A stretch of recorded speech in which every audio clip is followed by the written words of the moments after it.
computers. So whatever simple things that I want you to try, you can try with me also. So what we were talking about just before the break was generic syntax. And here, just a second. Yeah. So I was trying to, I tried, but I did not get, to be very honest, too much time. I changed the workspace and that advanced content assist was working. So let us not waste too much time. If I find another option, that is the option where it works. But I'm saying what I'm saying here clearly. Otherwise, after 5 minutes, same question somebody asked me. Here does not matter if the IntelliSense is not working correctly. That much of the typing you can do. So I'm saying, even when you say, for example, first of all, today when you are learning generics for the first time, don't use IntelliSense, type things, guys. So here, this will do perfectly. But if you say, of course, I have to give some string here. But if you say, no, I want to use IntelliSense. So in some cases, in some workspaces, I saw my earlier workspaces, it was working fine. But here it is doing that.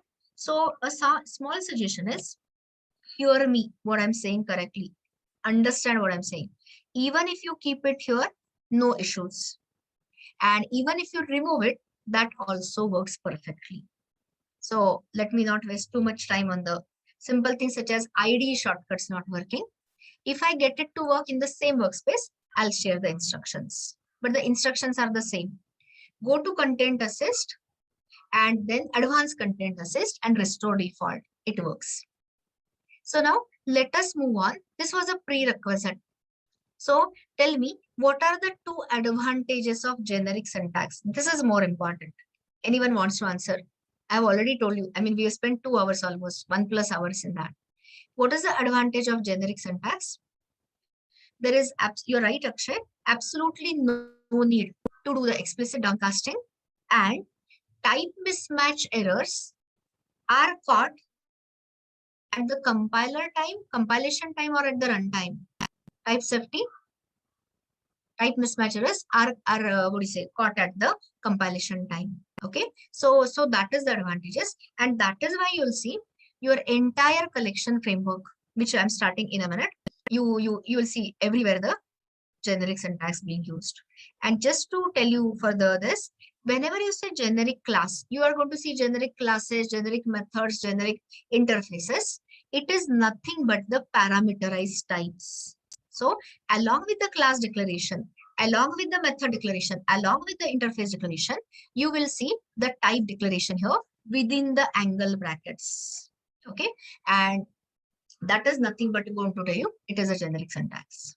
So now remaining time of today, we are going to spend it on getting the overview, getting the feel of collection framework. And then I'm going to start in the lab. Also, I'm going to take a hybrid session. Hybrid session means little bit concepts and the hands-on parallelly. Otherwise, we won't achieve anything much of today. So be prepared that way. Coming back to the point here. When I share with you D12 help, you will see the generics and collection. Mainly, I'm going to share one PPT. So let me open that. So when you say collection framework, I'll tell you what it is or how it is. Collection framework is one of the most important topics in core Java.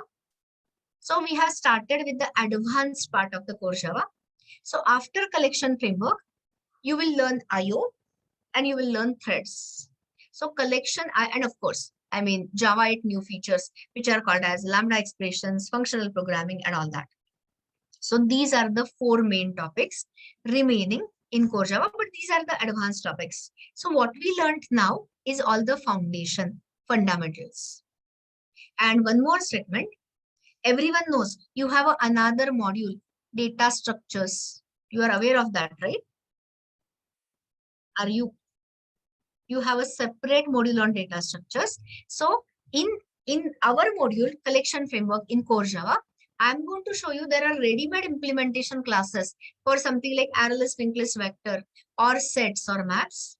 And when you take that data structure course, data structure module, you will be building your own data structures and understanding more. So partially you will be learning here and partially later. So with that note, let's start with collection framework. So here, read the question and answer. It's a yes or no Boolean question. Can you change the array size dynamically? The only data structure you have been working with is arrays. Of course not. Array objects are immutable, means its size cannot be modified. Do you think, suppose I give you, I'll talk in example. You have got an employee array where, 10 employee references are already added. So can you insert any element in the existing array?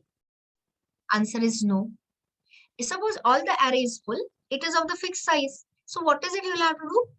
You will have to create a new array copy from old array to new array and add that element. So inserting the element is not easy. If you are thinking that, okay, if I have a size of array of 100 and I've got 50, then I can manage, then you can shift the references to the right. Or if you think in a vertical manner, you can shift the references downwards. But the point is, who will have to write the code for all of that? Answer is programmer. So is it easy? No. Somebody was asking me when I asked this. You remember we were discussing in the morning the delivery address. So if the so somebody asked me, if the vehicle is already sold, how do I do it? So one of you gave me the option, delete that vehicle reference from the array.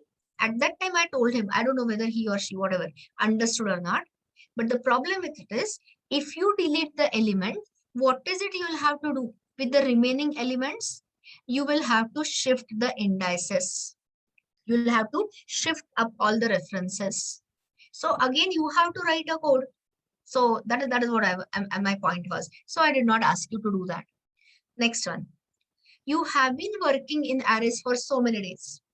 So suppose I ask you a simple example, integer array. So when you add the integers, are they automatically sorted? Is it in an ascending order? Of course not. It just follows the order of insertion. So answer is no. And is searching easy in array? Meaning, for searching for a particular element, do you have to write a for loop, for each loop, or you have ready-made methods? Answer is you have no ready-made methods. And of course, there is an arrays class and binary search method, but the point is generally not. So if you want to remove all these limitations with the traditional arrays, what you are going to learn is collection framework. So when you enter collection framework, all these answers, I'm not talking array, I'm talking about collections such as ArrayList, hash set, hash map, hash table, etc. These answers will be yes. Because anytime you start, anytime interviewer asks you, what is the highlight, why you have learned the collection framework, those are the answers. So all these things you can do it easily. So now read about what is the meaning of collection framework. So collection framework has two words. One is collection, one is framework. So I'm defining it separately. When you say collection, it is what? Is it a collection of objects or is it a collection of references? O or R? Wrong answer. Read the slide, Diksha. It is a collection of group of data, which is nothing but object references. So guys, I have spent huge amount of time in array of references, which I started on day 2, day 3, and till to date we were using because I wanted your comfort level here. So like how we had array of references, here you are going to see the growable collection of references. So what is collection? Is it a collection of objects or is it a collection of references? It is a collection of references and handled as a singular unit. And that unit can be set, list, map, whatever. So that is the meaning of your collection. What is the meaning of a framework? So here, okay, let me define framework generically. Generically means generally. Any framework is ready-made implementation of standard design patterns. You're going to learn with me in the advanced Java, Spring MVC framework, ORM framework, or REST APIs framework, etc. So what is a framework? Front controller and all that. So many design patterns. So you may not be knowing what is a design pattern. Design pattern is standard design rules, standard design practices. Okay, so implementation of those patterns is nothing but a framework, but that's a general meaning. So today I want to tell you what is collection framework. So collection framework is nothing but the data structures in Java. So like how other languages also support data structure, Java supports data structures in collection framework. So here, this is the most important slide. So when I say data structure, I don't know, like some of your background is completely non-CS and all that, but still you should know about this. There is a very important topic. You are going to learn this in a separate course, DSA, data structures and data structure algorithm. So listen to this carefully. Collection framework encapsulates the data structure related algorithms. Which algorithms I'm talking about? It will give you ready-made implementation of list functionality. What is list and all you will understand over time. It will give you set functionality. It will give you queue functionality. It will give you double-ended queue functionality. Map functionality. Map is the one you will be using throughout your enterprise Java. Enterprise Java means advanced Java. And on the top of that, which two algorithms it gives you? Sorting algorithms also and searching algorithms as well. Okay, so collection framework wraps all these algorithms. So what is the point? The point is, you as a developer, you don't have to write your own sorting algorithm. If you have done some sorting algorithms, bubble sort, merge sort, iterative merge sort, etc. So you don't have to write it. Java will give you, collection APIs give you all that. So what is collection framework? Ready-made implementation of data structure algorithms. And which type of data structures it supports, you will have a look at it soon. Okay, so programmers doesn't have to implement various things. They are, they are given in a ready-made form. But on the other hand, nevertheless, what happens is collection framework doesn't say that you have to use this. So it is extensible. Means what? Extensible means English meaning, you know, the one which can be extended is extensible. You learn a language, XML, extensible markup language.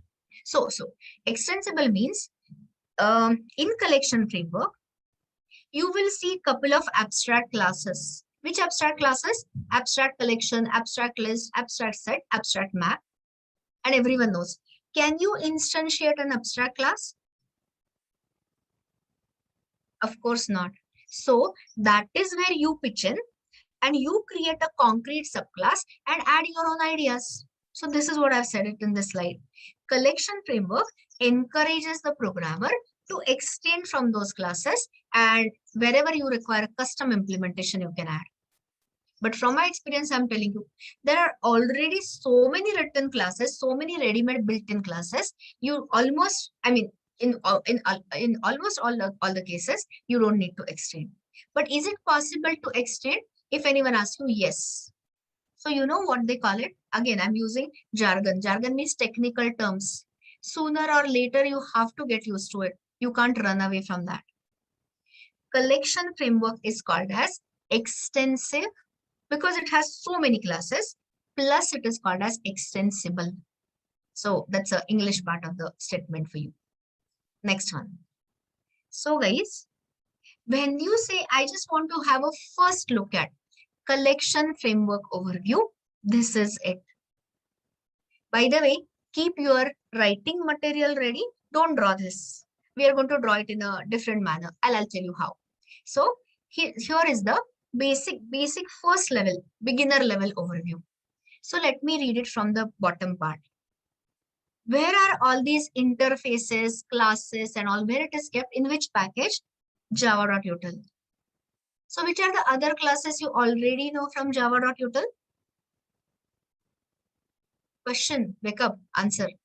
Scanner you know, date you know. Okay, so entire collection framework is part of your Java.util. Now, can you see that the collection framework is divided into two parts? Which is the one part? One part is collection and below, and the other part is map and below. So which one I'm going to start for you today? I'm going to start for you collection list and here list implementation classes. So I'll repeat the statement again. I said you can observe, you can see the collection framework is divided into two parts. One is collection and below. Below means the subtypes, and one is map and below.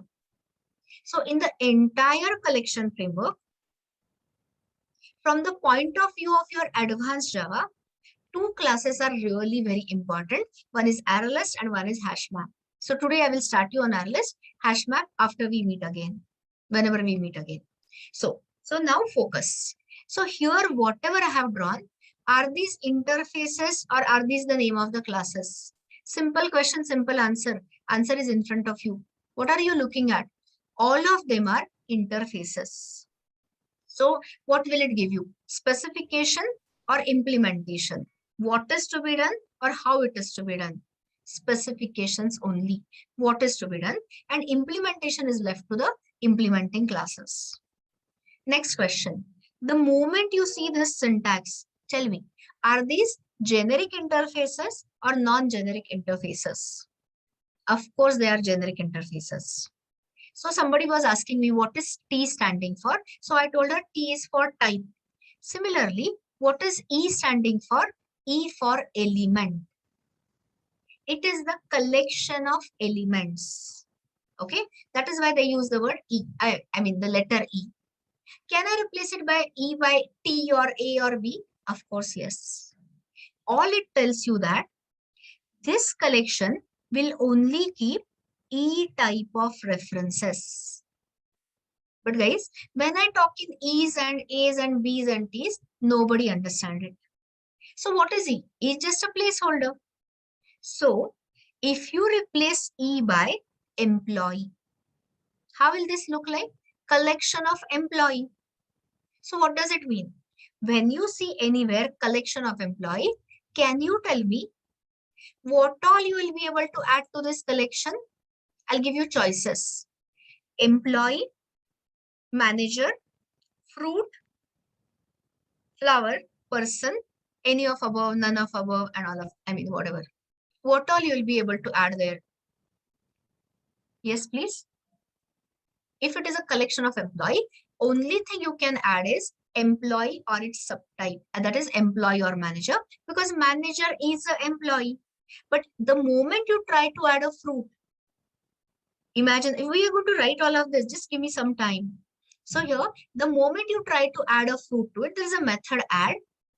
What will happen? Your choices are compile time error, runtime error, or none of above. Of course, compile time error. How can you say runtime error after I have talked about generics for almost 2 hours? Generics is for adding the type safety. So compiler itself is kept on alert that this is only collection of employee. How can you add anything which is not an employee? You got it? So that is what compile time error. Anyway, so collection is the super interface. We have spent an entire day in interfaces and plus some more. And I told you that time they're so important. So tell me, which are the two sub-interfaces of collection? Set and the list. Are you getting me? And set interface is further extended by sorted set. And list interface, there are no no important subtypes. So this is one half, and the other half is map interface. The moment you say K comma V, how many generic types are we declaring here? One or multiple, one or two? Two. And it is so guessable. What is key standing? Sorry, already I said this. What is K standing for? Key type. And what is V standing for? Value type. So K comma V means key and a value pair.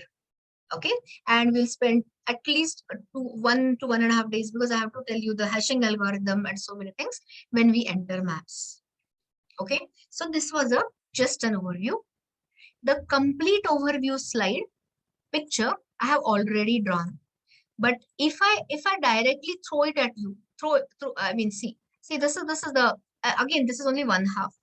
Then you don't realize. So my suggestion is always, this is the ultimate picture. Of course, this doesn't have a discussion on maps. We can add that later. But I would suggest we will draw the picture from scratch. So each and every point you will start understanding, and accordingly we can go forward. You understood what I'm saying? So start drawing it with me. It is a compulsory thing. Otherwise, see, I have so many diagrams drawn earlier, but then that doesn't give you the same feel. So start drawing from scratch. At least one full page and maybe multiple pages will require over time. So start with me. I'm opening a new file here. A12 help.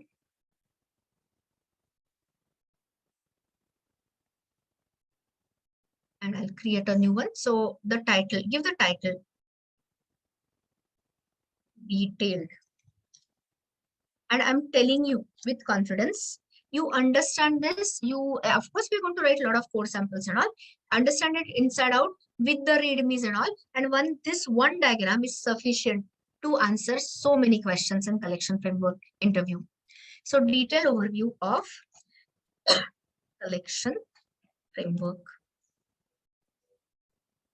So what is it? What is that collection framework? I told you collection is collection of references, never the objects. And the entire word collection framework means, or this implies, collection framework implies ready-made implementations of data structure algorithms, DSA.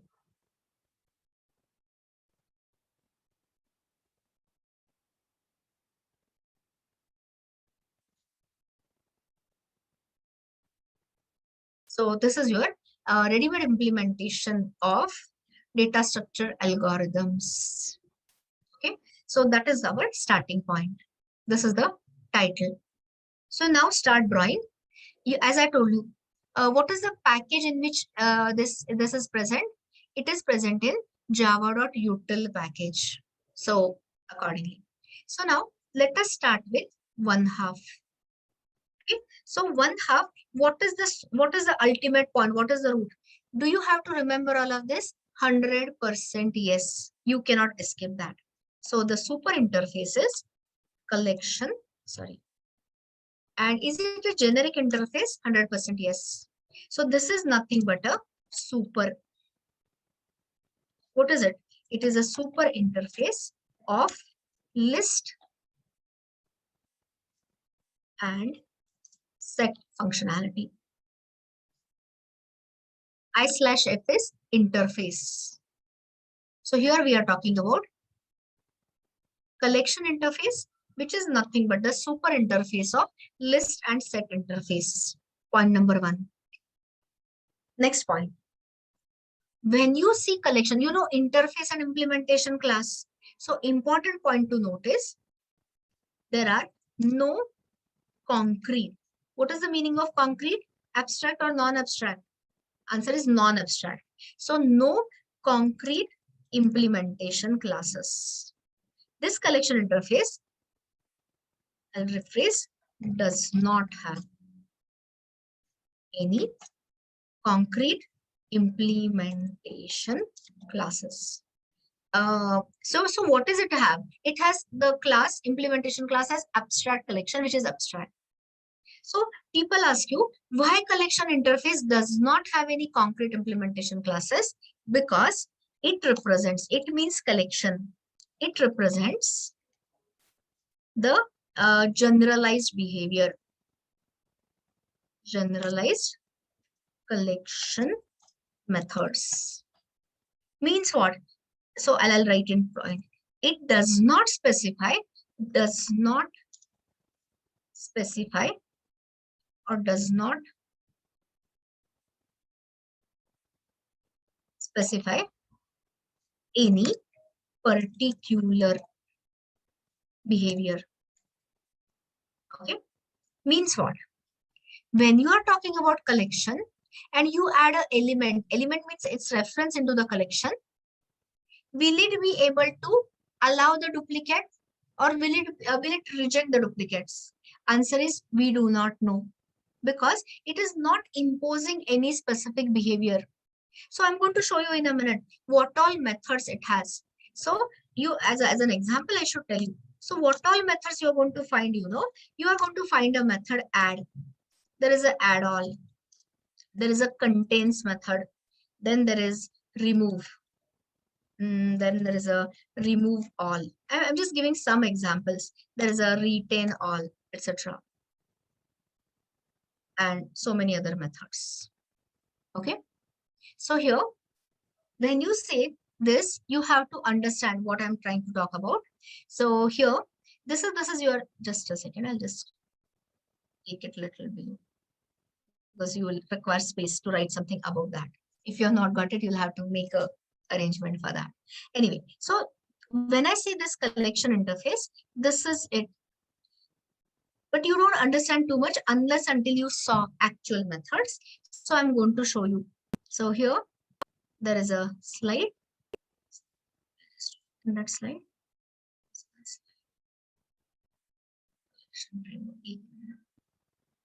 So here, I'll show you the methods which you have. Oh, I had already opened it. So which are the methods you will have from collection interface is here. So pause whatever you are writing and here, read this. All this, of course, is for you. So, of course, will be shared.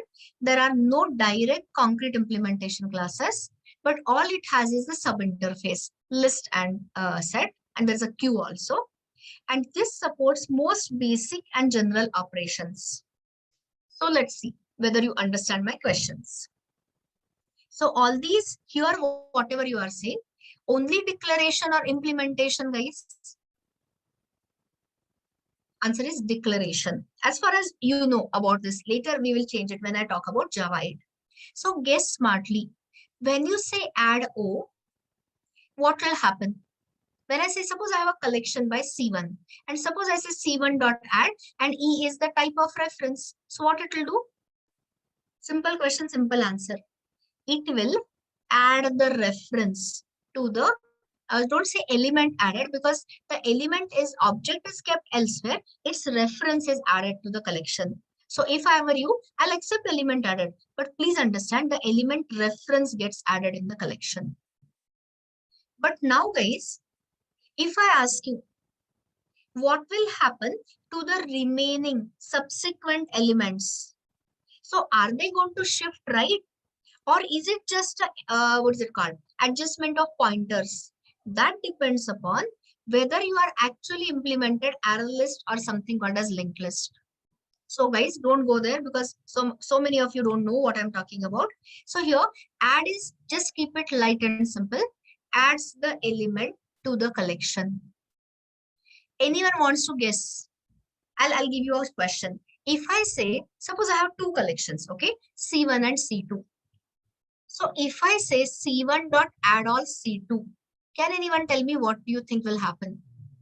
More responses I want, not just 2-3 responses. Add all. It's a bulk addition.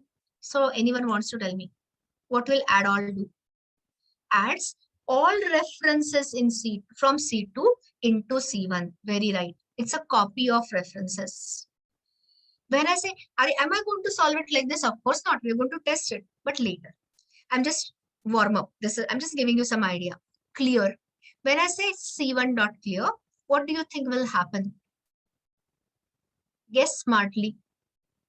Clear will remove all the references from the collection, reducing the size of the collection to 0. I'll repeat the statement again. Clear will and like, sorry, I'm breaking my statement. Anytime you get confused, guys, you have your survivor, lifesaver Java docs. So here, simply say collection. You will find java.util.collection and search for a method. For example, clear. Removes all the elements from this collection. But what they actually mean is removes all the references of these elements from the underlying collection. That way you have to understand. So I am saying, unless until you start writing, you don't understand much. I hope you remember this. Where have you seen this contains method earlier? Anyone? Do you remember seeing this contains method string? Very right. So now tell me, if I say C1.contains something ref, when will it return true? If the element is found or if the element is not found. Of course, the element is found. So what is contains? Searching. So listen to this carefully. Here, till yesterday, wait a second. All this is like, it's a continuation of understanding. Till yesterday, we were not in collection framework. So to find out whether the vehicle by that particular registration number exists or not, I had to write so much of code. Wait for a while and you will see that will be replaced by one method. Which method am I talking about? To check whether the element is existing or not, contains method. And why do you think I have spent so much of your time or so much of our time in writing it out? I just have to tell you now, when you say contains, exactly same thing. This thing will be happening. But the point is, your code will reduce. It will be replaced by contains. Are you getting why you are learning this thing, collection framework? To get the ready-made implementation. This is that searching. So I don't have to write any searching like a for loop and iterator and all that. Things happen automatically for us. That's the point I was trying to make. Anyway, you'll see all of this. Even if you're not understood, don't worry. We have complete day to look. I mean, collection framework just today I'll be beginning and hope to finish important part. But like it is a continuation. Next one. So let me ask you. All I'm not going to solve, but yes, some of. Because then I'll get a confidence that something is reaching you. Imagine two collections, C1 and C2.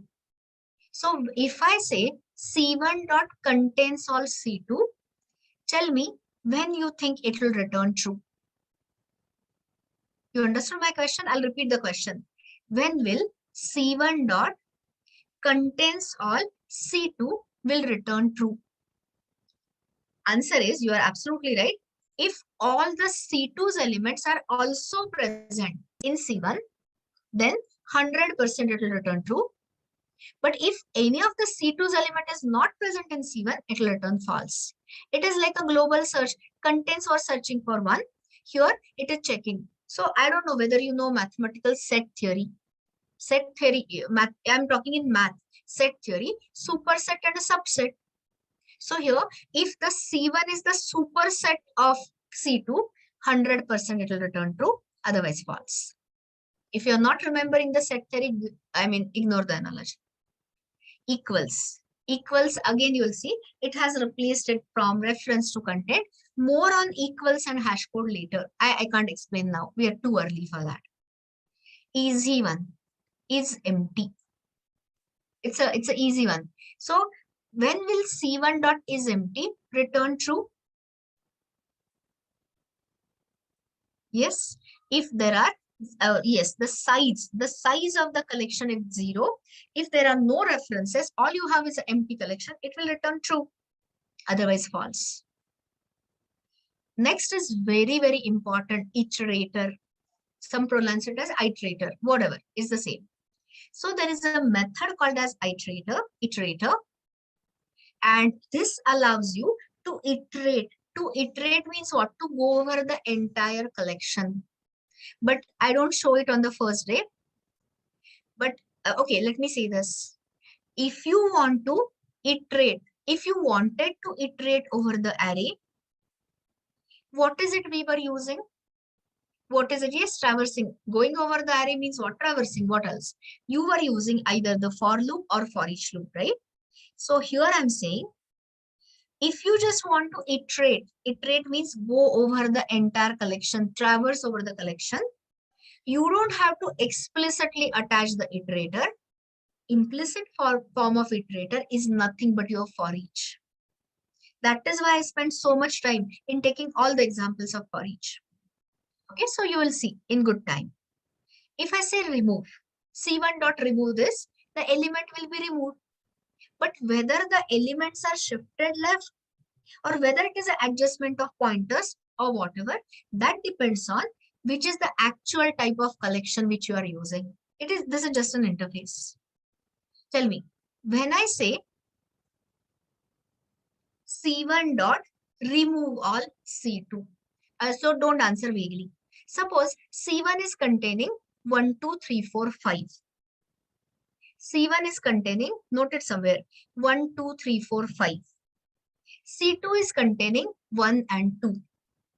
So what will be the result of C1 dot remove all C2? C2 doesn't get affected. C1 gets affected. So what will be there in C1? 3, 4, 5. Whatever are the common elements are gone. You got me? I hope you are writing all of this for C1. Nothing happens on C2. C1's elements are removed. Exactly opposite method is retain all. So inputs are the same. C1 contains 1, 2, 3, 4, 5.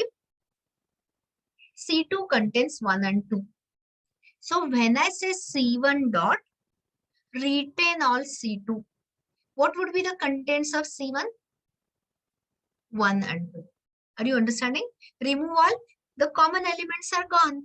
Retain all, this thing, what is it called? Common elements are retained. That is it. What is the meaning of size? Size is nothing but the size of the collection. How many references? Objects are stored elsewhere. It is just about the references. And then you will see two methods. So tell me, the first one, is it a generic method or is it a non-generic method? G or NG? It's a non-generic method. And this is your example of a generic method. Everyone can see. Type is T basically. T array, you can say T array. This is a generic version. So currently I'm not going into details of it, but anyone can guess smartly. When I say to array, what to what conversion is happening? To array converts from what to what? It's just a converter. So from where to where it will convert? A collection. Don't say object. Which object? This one, Yogesh. Collection to array. Don't say reference to array. Wrong answers. Only the first one Avinash gave me. I can accept. That is collection of elements which is of the growable size, mutable size to a fixed size of array. So those are the methods for converting the collection to array. Okay. So this was just your look at it. So now continue with our diagram. So here leave some space. Actually, I told you a little later, but here I'm going to write another interface. There is an interface on the top of collection called as iterable, but iterable has iterators and all that, not today. But if you can, you leave some space, we will fill in the space later. So now tell me, does collection interface have any concrete implementation classes? Answer is no. So, but does it have the sub interfaces or it doesn't have that also? It has sub interfaces, right? So now come to the two sub interfaces. Actually, there are three of them, but sorry. The main ones are list. I'll just draw the third one. So the three sub interfaces, main three sub interfaces, 2 out of 3 are very important. One is list. Is it a generic interface? Yes. So list of elements. One is set, again a set of elements, and the other one is queue. Queue is the first in, first out data structure. More clarity about data structure you'll get in data structure course. But here still I'm going to of course explain. So here draw 3 sub interfaces, list, set, and the queue. And we are going to start expanding on list today. Because if I start expanding on everything else, you feel lost, you feel confused. So now focus on list. So let's start identifying the summary. I like to give it in a one page, but if you want the textual description, because you need something to read also.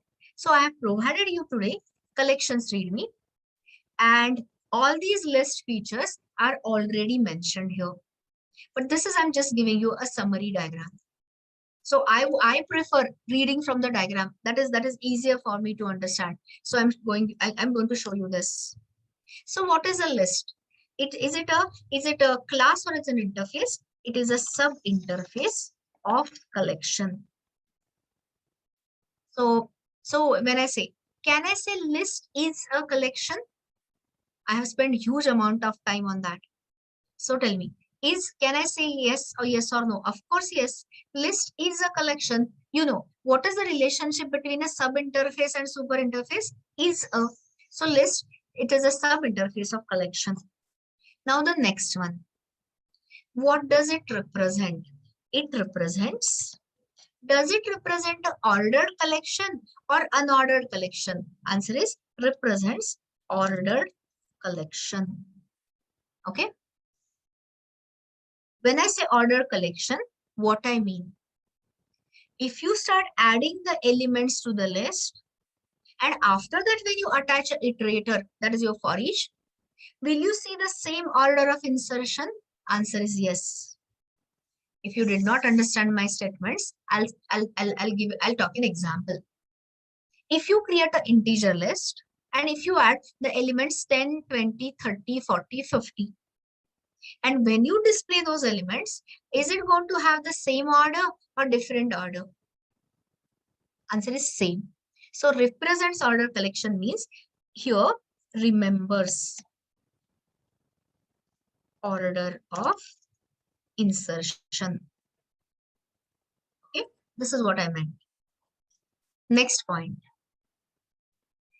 Whenever you are talking about list and the list implementation classes, does it support index-based operations? Answer is yes. List is the only collection you will see which supports the index-based collection, index-based operations. Sets do not, maps do not. In map, everything is key value based. Anyway, so focus on one at a day, on a particular day. Supports index-based operations. And what will be the index starting from? What will be the range of indices? Anyone wants to tell me?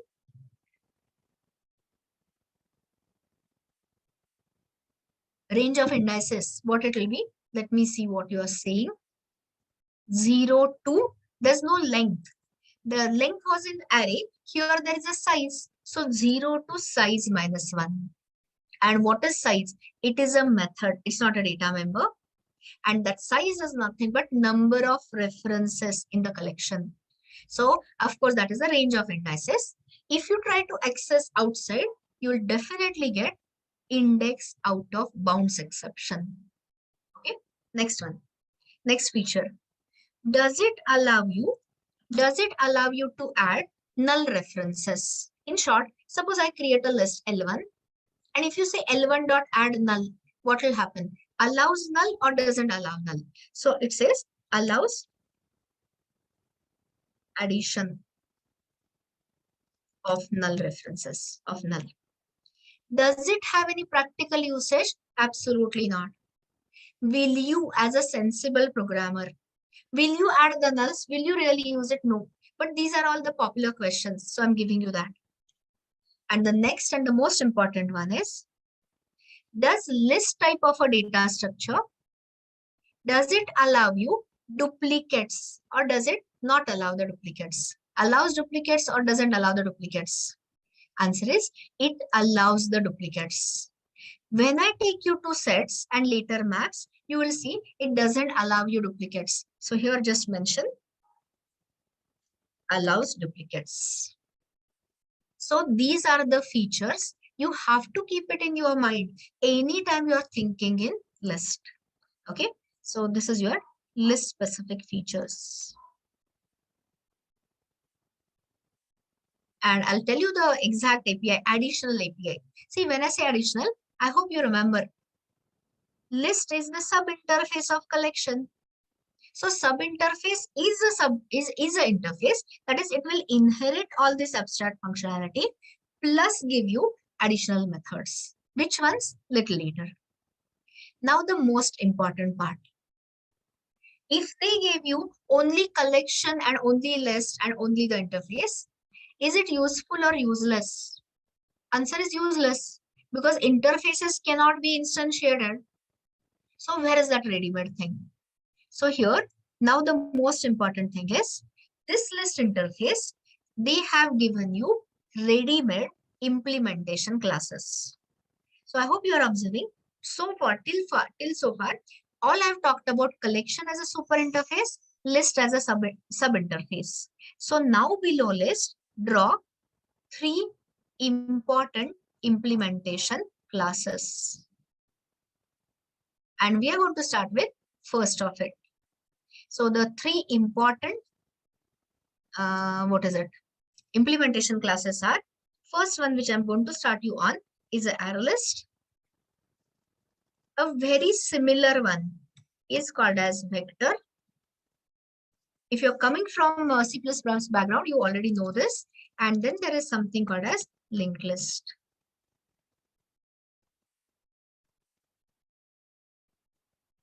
Okay. So there are three standard implementation classes. There are multiple, the important ones I'm talking about. And here we are going to talk about ArrayList in the beginning. So here, what are these? Are these the interfaces or are these the implementation classes? So these are, all of them are list implementation classes. All of them are, I'm writing as a together this. How will you tag this? List interface implementation classes. ArrayList, linked list, vector. Okay. So looking at time and all that, I'm going to expand on ArrayList. So when you talk about ArrayList, so now I'm talking about ArrayList specific features. So I'm here. So when I talk about ArrayList, here, what is an ArrayList? I'll give you the features of this. All this is super important. So what does ArrayList represent? So it represents growable. Okay, I'll say this. It represents list implementation, list interface implementation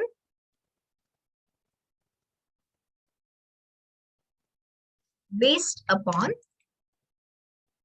growable array. So internally, you will see array was a fixed size earlier data structure. Here, the whole implementation will be based on it. Of course, it internally creates an array, but it keeps, it cannot change the size. So when I say growable, the first array will be marked for garbage collection, will be replaced by the larger size, larger capacity. So it is implementation based on growable array. Here, now again, you have unfortunately not done the data structure course yet. So after doing the data structure course, you will understand time complexity, big O factor. So here, when you learn this, that is why we cover it this way. Something here, some in core Java and some in data structure course. So here you will understand when you use the ArrayList, this ArrayList supports or supplies constant time performance. For which operations? For search by index, or there's a method called as get. For get, okay, I'll say generally for, I'm just phrasing my statement, supplies constant time performance for any, I won't say any, for searching. I'll write it this way: searching, for such operation based on index. Again, partially you will understand, maybe 1%, 2%, wait for some time and you will understand the whole. Example, which operation will run in constant time performance? Answer is, there's a method called as get and you supply the index. So in goes the index, out comes the value, kind of a thing. So most of you may not be knowing what is this constant time performance. So constant time performance is denoted by O, that is a big O, O1 factor. So for those who don't know anything about this time complexity and big O notation, for them, let me talk in simple language. So what is that simple language, guys? Suppose you have list of 100 elements, okay, just 100 references, and for searching, for getting the element for index, suppose you are taking a time t is equal to t0, some time, okay. Now you replace that list of 100 references to 100 million, the size if I change from 100 to 100 million records. Is it going to take the same time for searching or will the time increase? I want non-CS guys also to respond because it's a simple question. Answer is almost similar. That is called as constant time performance. But you will see, so getting the element, any index-based operation typically will run in constant time performance. How impossible, Ankit, you won't understand that. Okay, you can understand if you try. Your choice. Guys, it is backed up by the array. Array is what? Tell me, Ankit, when you asked such a deep question, how? So fast, so early. Tell me, when you say array, is it stored in a contiguous memory location or disjoint? Contiguous. So when I give the index, isn't it easy? Whatever may be here, I just have to calculate offset and get the element. That is how. But that's a deep question. Don't ask because you may not even understand the answer. So first is all these answers you'll understand from your data structure course because that is where you'll go internal. Here I still go internal because that is how I show it. But after some time, after the memory diagram is drawn. So coming back to the point, if you have more searching operations by index, then in that case, ArrayList is best. But if you are inserting or removing the elements for your application, which one will give you a better performance? Linked list will give you the better performance because ArrayList is a contiguous array. So if you insert the element, what is it will have to do for the remaining elements? I'm saying in ArrayList, what is it you will have to do for the subsequent elements? You will have to shift them right. If you delete the element, see, you don't have to. JVM will do it. Collection framework will do it, but it will involve time. So if you delete the element in between, what will have to happen? All the elements will have to be shifted left. Are you getting me? Whereas when I show you linked list in Java, it is something called as double linked list. It is just the adjustment of previous and next pointers. So you will see which one to use, when to use which one. And I'm going to give you a detailed README, ArrayList versus linked list, because it's a very popular question. So this was just to give you some idea. And now I'll show you some methods and we'll start writing. Without writing, this whole discussion goes full tangent. So I just wanted to draw this much. I hope people have drawn this. And here, when we go back, when we continue, I'll show you. Set has 3 implementation classes: hash set, linked hash set, tree set, and the queue is implemented by your linked list. So there's a lot here. So focus on one class at a time. So before we sit down and talk about ArrayList, I have to show you something else first. So in my slides, this I showed you as the collection API methods. Iterator we'll handle later because currently today we will use iterator as a for each. But actual iterator, I'll explain all these methods later. I've talked about list interface. Read it vertically. Just read the points in the list. I already explained.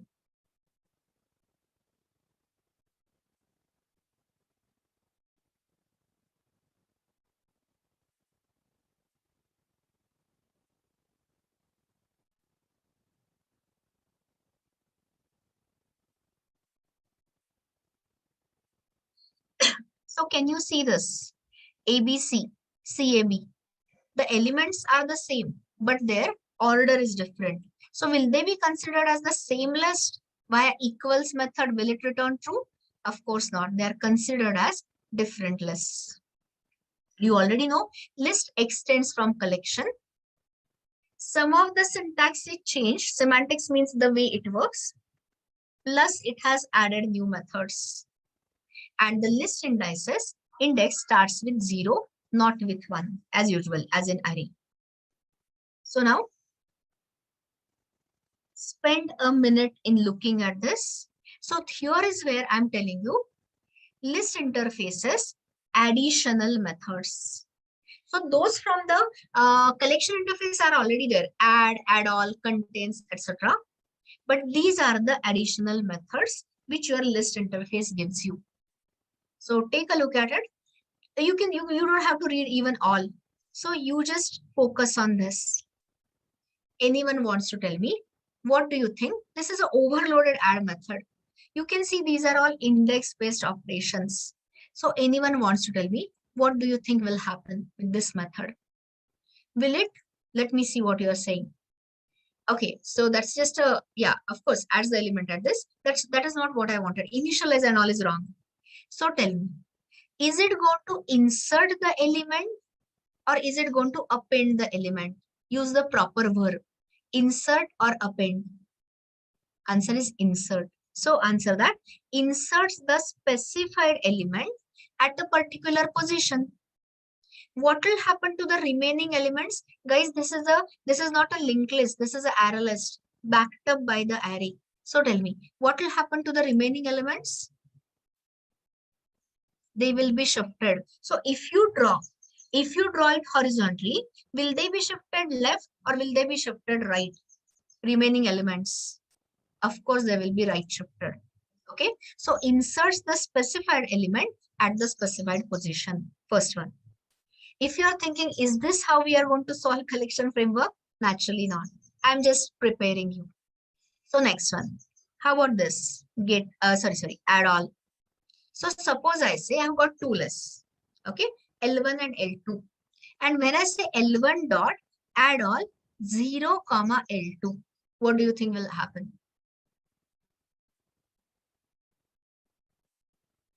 I just give me enough words so I know you are right or wrong. Again, you are using the verb add. Why don't you use insert, guys? Insert is so specific. Inserts all the references from this collection at a specific index, right shifting all earlier elements. So this was single insertion. This is like bulk insertion. Okay. So insert all. So they don't call it as insert all, but as long as you understand it, I'm good. I'm okay with that. So tell me, what will be the time complexity? What will it take different times for different types size list, or will it give you the same timing performance? 100% same. I'm not sure whether Ankit got me or not. It is like getting the index from the array, getting the element by the index from the array. And since ArrayList occupies the contiguous memory location, you get the constant time performance. So here, what is the meaning of it? You just supply the index, and what is that method returning? What does the method return? The element, the reference which is sitting at that position. In goes the index, out comes the element. Do you remember seeing this index of and last index of method somewhere? We have discussed it very recently. Where have you seen it? In which class? String class. Here also meaning is the same. So here, I'll not revise string. Anyone wants to tell me, what do you think this is? Is it a searching, or is it a sorting, or is it an insertion, or is it a deletion? Index of method, what is it? It's a searching operation. So what will it return? It will return the index of first occurrence of this element. Returns the first occurrence of the element. Why I'm saying first and second and all that? Can list support multiple?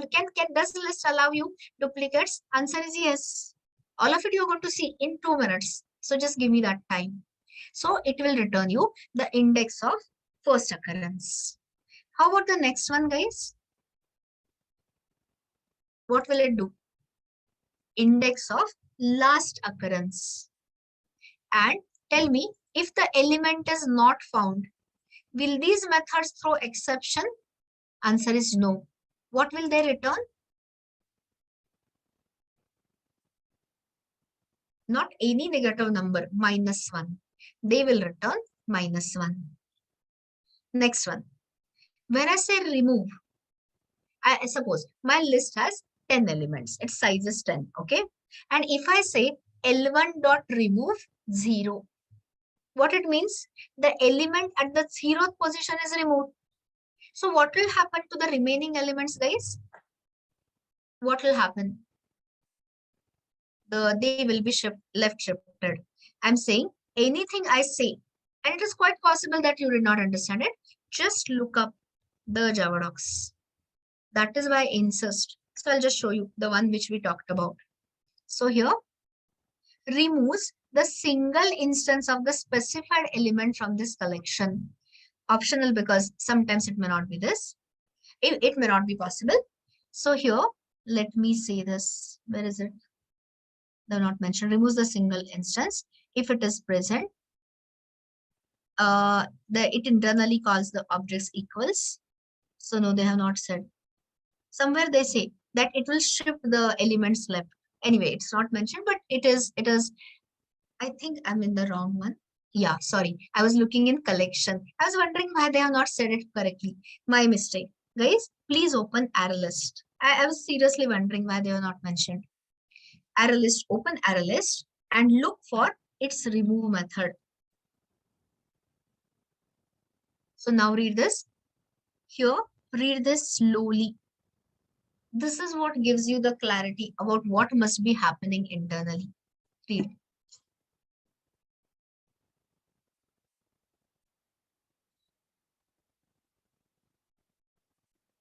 Are you understanding it? So tell me, when you say remove, it is removing a particular element from the specified index, shifting left. So guess smartly. Will this remove operation run in constant time performance as an O1 factor, irrespective of the size of the list, or will it run in ON? ON means N is nothing but the size of the list. So what will it be? Will it be variable or will it be constant? Those who don't know about the terminology big O, discard that. Just tell me, will it require the same time or different times, variable times? Of course, it is variable. And what will it be directly proportional to? It will be directly proportional to the size of the list. Okay, so longer the size of the list, you will have to shift those many references more. That's why I'm saying. So all this will become clear, not on the first day, over the days. So this is what like I was explaining. And the last one, and after that we are going to start coding. So here, tell me, when I say set, you can, again, you don't have to guess. Actually, you can, but let's not trouble you. So here, simply search for set, and it tells you so clearly. That is the reason. Start reading Java docs. You read this, and then I'll talk to you.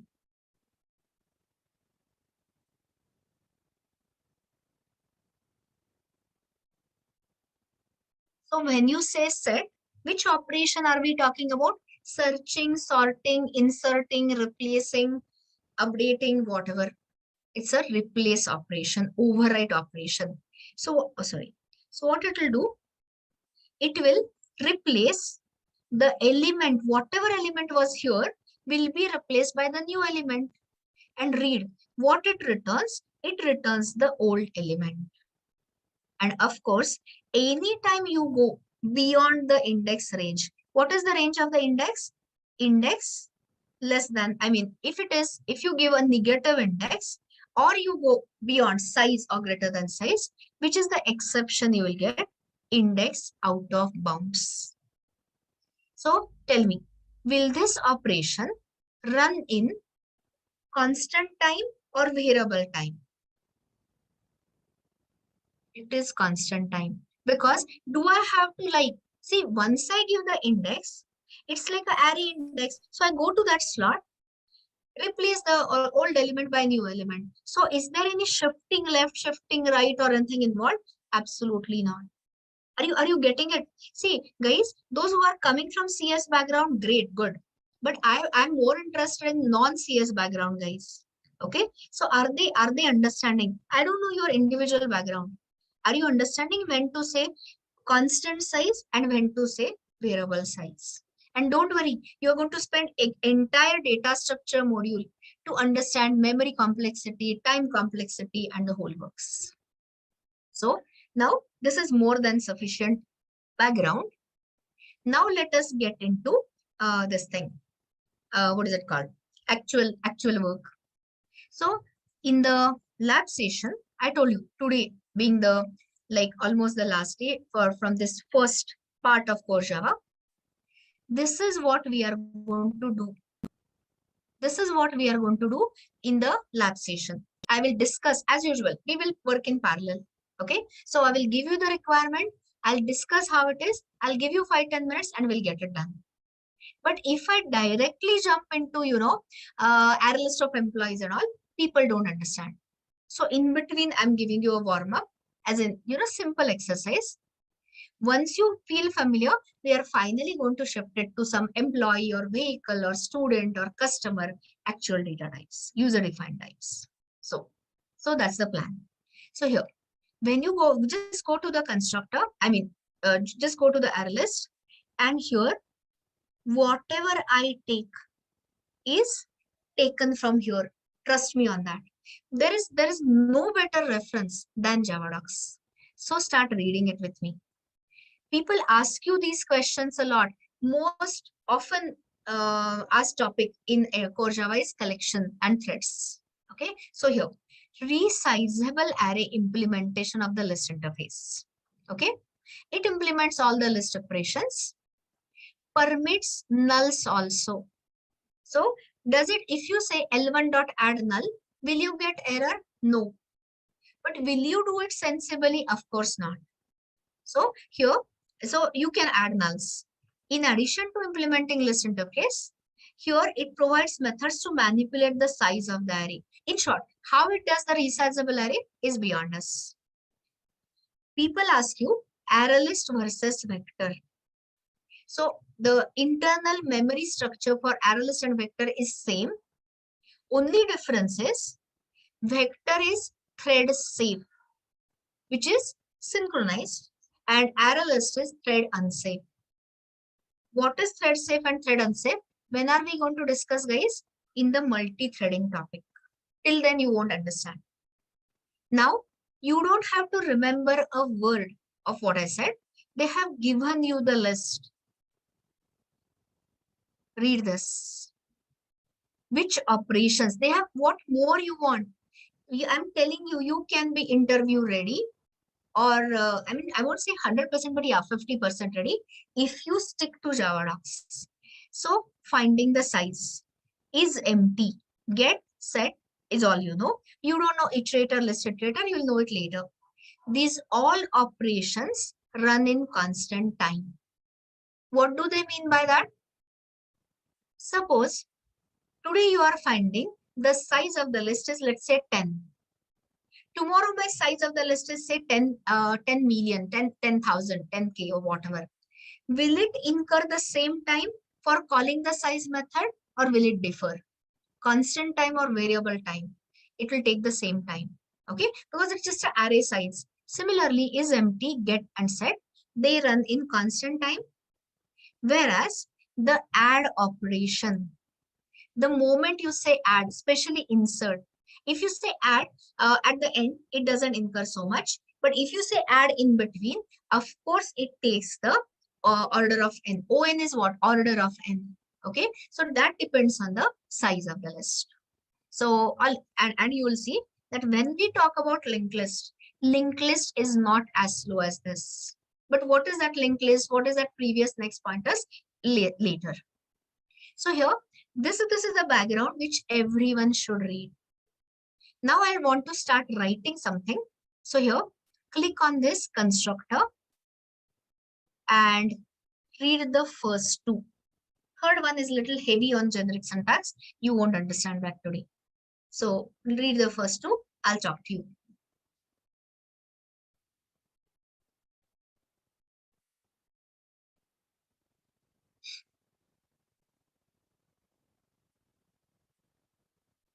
So do you remember something similar with capacity we had talked about earlier? Anyone remembers where we talked about it? Capacity factor. String builder. Very right. Good going, guys. Similarly, so tell me, is string builder immutable character sequence or mutable? It is a mutable, growable, dynamic. Everyone knows that. Similarly, now hear carefully. ArrayList, if you use the default constructor, or okay, let me say this properly. Every ArrayList has two factors, two attributes. One is size and one is capacity. So here my question. If you use the first constructor, what will be the size? What will be the capacity? Tell me. Okay, you understood my question? I said, give me two numbers. When you use the first constructor, size and capacity, please. Absolutely correct. Size 0, capacity 10. Next one. If I use the second constructor, I hope this shows me your understanding, because I hope you are understanding it from your earlier string builder discussion. Tell me, for the second one, what will be the size and what will be the capacity, guys? The moment you say empty, nobody has to think twice. Empty means what? Zero size. There are no elements and specified initial capacity. So whatever. Suppose I say ArrayList of 100, it is 100. Now I'm asking you a question, deeper question in this. What is the initial capacity? It is 10. So imagine you have got an integer list and you started adding with this constructor, okay? So what is the size? 0. What is the initial capacity? 10. Next question. So now I'm asking you, suppose you added 10 references. L1 dot add I1, L1 dot add I2 till L1 dot add I10. So now the question being asked is, what will happen if I try to add 11th reference to this array list? Will you get a compile time error, runtime error, or none of above? Did you understand my question? I'll repeat the question. Some of you may not get the question. I said, you have an initial capacity of 10. So what will happen when the capacity becomes full? So for the 11th add operation, what will happen? Correct answer is none of above, because capacity is growable. So as per the JVM specification, it will dynamically allocate the larger capacity. And what is a typical formula JVM uses? JVM uses, I'm not talking about string builder. For string builder, it was current capacity into 2 plus 2. Here it creates 1.5 times, 1.5 times the current capacity. Typically, I'm saying. But guys, leave the capacity out of your control. Are you going to manage the memory in Java, or is JVM going to manage it for us? Programmer or JVM? Of course, JVM. One of the reason you are learning Java is automatic memory management. You got me? So what is that internal formula? It's typically 1.5 original capacity, but don't quote. In interviews, if the question is asked, you can confidently say as per the JVM specification. So I have given you enough. Now start with me parallelly. I'll just write some, 10-liner code and we'll take the break, 10 minutes break. So close everything. Let us not mix it in the generics, or shall we? Okay, let's do that. I mean, we'll create a different package. So I'm continuing in D12.1. And here, I generally start in a very, very easy manner. So SRC, click on SRC, class, give the package name. Today, we are only going to spend time in ArrayList, not even linked list or vector. And here, I'm saying test integer list. Create a class by the name test integer list, because it will tell you what is it we are going to do. So I'll give you the comments, what is to be done, and you will give me the code. Create empty ArrayList. Okay, AL is my short form for ArrayList. Create empty ArrayList for storing integer type of references. So I will talk in English. You talk to me in Java. As in, give me the code. This is the thing. Waiting for your code. You type it out with your control spaces and all that. I mean, IntelliSense and all, and you can put it on the chat fast.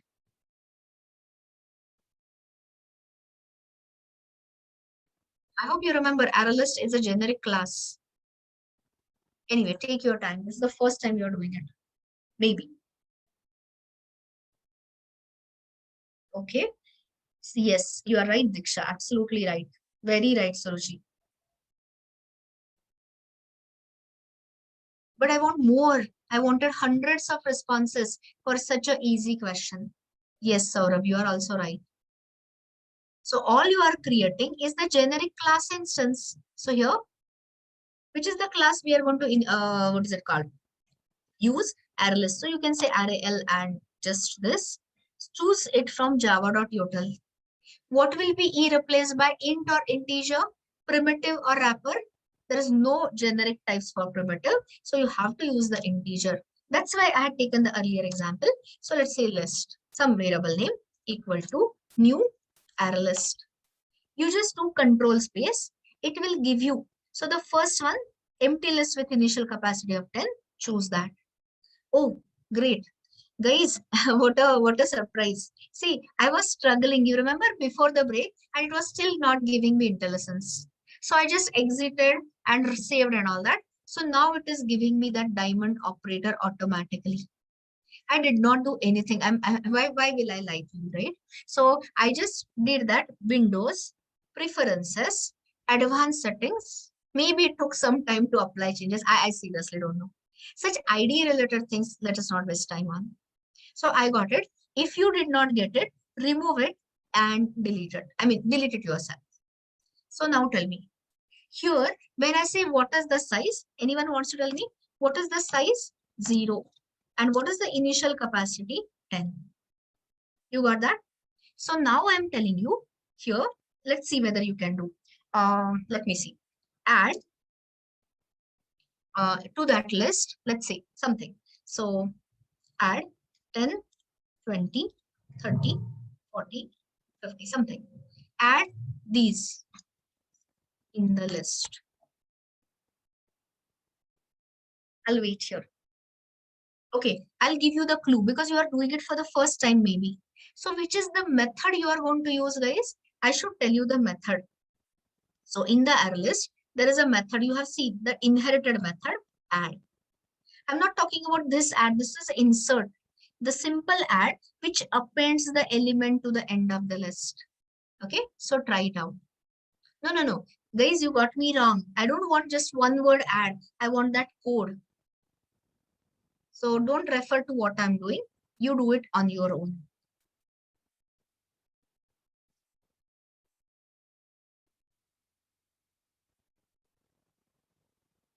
It's a simple exercise.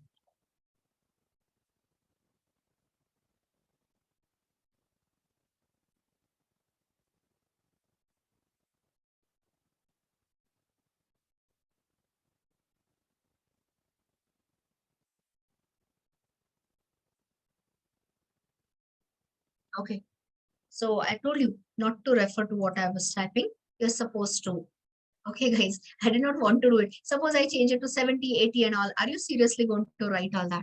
So I wanted it in the loop. Anyway, doesn't matter. As long as you are right is fine. So here, I'm starting my I value from 1 less than 6. So 1, 2, 3, 4, 5. And here, all I'm saying is this is the important one. So I'll answer my question. Are there any implicit operations happening here or no implicit operations? Any implicit conversion your Java compiler does, yes or no? Of course, yes. Which one? Which one, guys? Give me the name of the implicit operation. Okay, so Srinivas, what is a better answer? Don't say boxing, which is the term we use for it. Exactly, auto boxing, right? So you do that. And here, when you say list, which classes, which method is going to get called? It will call toString of ArrayList. So pause here and first check what is that toString going to return. It has been, sorry, toString. So it has been inherited from this and you can see It is inherited from the superclass called as abstract collection, returns the string representation within the square bracket. Okay, so just run it and you will understand it immediately. Check if you got the same output, 10 to 50. Done testing? You do the testing. I'll wait here for a minute. Simple things I'm showing you. Done that? So this is your, so toString of the ArrayList is already overridden. To replace your hash code version by your what? Contents version, and it prints it in a square bracket. I hope you got that. Okay. So now let me create a copy because I want to show you so many things. I'll do something. I'm just checking. Okay, let's continue with this itself. So what will happen is the question being asked. List.add. Because I said so many things, I have to confirm whether you understood or not. So tell me, when I say list.add 20, what is it we are trying to add? It is a duplicate element. So tell me, will you see the duplicate in the output or no duplicates? Answer is yes, duplicates. See, and add is nothing but append. If you forget, just take the cursor over the method and it will tell you appends the specified. Appends means what? To the end of the list, correct? So confirm. Simple things I'm asking you to confirm. So can you see? What is your understanding? Is it allowing the duplicates? Yes. When I say duplicates, of course, it can allow the multiple occurrences also because it is all index based. So here, what do you expect to see? See, when you are in ID, it becomes so easy. So are multiple occurrences allowed or not allowed? Of course, it is allowed. You got that? Next statement. Tell me, is this list, is it a fixed size or is it a growable size? Fixed or growable? It is growable. You saw that. So guys, which is the question which we used to use, which we used to ask user in the tester, how many employees you want to store, or how many vehicles in the showroom, or what is the class capacity of the student. So will that question be required hereafter or not required? Of course not required. You can start with the default initial capacity and it is anyway growable. But if I ask you, if you start with the default constructor, initial capacity is as small as 10. And if you are working with thousands of students, for example, CDAC all over India, if you say it is more than thousands, I don't know the exact number, whatever. So then if you start with a small initial capacity, the number of memory reallocations will be larger. And larger the number of memory reallocations, better performance or worse performance? Tell me. Same performance, somebody is saying, come on. See, JVM has to allocate the memory. It has to destroy the earlier array object and reallocate the new one. So if it has to keep doing it more frequently, will it be a same better performance or worse performance? Of course, performance will degrade. Are you understanding me? So in that case, if I know that I have to deal with the capacity with the students of say numbers as 1,000 or 10,000 and all, should I go for small capacity such as 10 or should I initialize it to a larger capacity? Which one should I do? Initialize it with what? Larger capacity. So suppose I'm dealing with, something like 20,000 and all. So I can start with the larger initial capacity. So lesser memory reallocations will be required. And what will be the performance, better or worse? The moment the number of reallocations reduce, yes, try again. Of course, a better performance. Okay. So currently it is a classroom example. So you don't need. But in the industry grade example and all real example, you may change the size, not size, initial capacity larger. Okay. Next one. I'll write something. You tell me. List dot add something.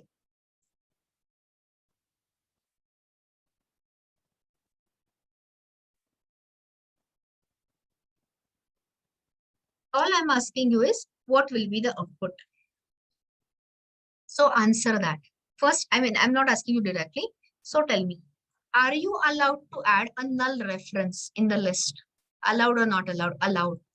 Is there any practical reason? Don't ask me. There's nothing. It's a just exam question. Allowed or not? So what this will do? Will it append it to the end of the list or will it insert? Answer. Answer is appends. Appends null reference to the end of the list. Okay. And here, anyone wants to answer? Is it going to append or is it going to insert? Insert is the verb I want you to use. So here, inserts. You understood the difference between add versus add with index. These are two overloaded methods. So inserts the null reference to the beginning because I said 0 and confirm what I'm saying is correct or not. So run this, guys. And can you observe? Is the observation matching? Is the output matching with your understanding? Okay, so I appended the null here and then I inserted this. So all these references are shifted right by one index plus one. And the point is whether is it, okay, I'll ask you the pointed questions. Does it allow you duplicates? Yes. Is it maintaining the order of insertion? Is it ordered collection or unordered collection? Tell me. It is ordered collection. And can you add the null references to it, even though it is pointless, useless? Answer is yes. Are we clear so far? Are we understanding things so far? So here, if I print the size, so tell me here, what will be the size of the list? So here I say, the method is, this is not a data member, it's a method. So see this, returns the number of elements in the list. What they mean by that is actual references. So count and tell me. So how many we had added first? 5. After that, 6, 7, 8, and 9. So does it include the null references? Of course. Also, answer is yes, because you have explicitly added it. So tell me, what is the size and what is happening in first and second output? Which first and Abhijit, you just pay attention to that. No, you have the code. Are you typing the code, Abhijit, or are you not?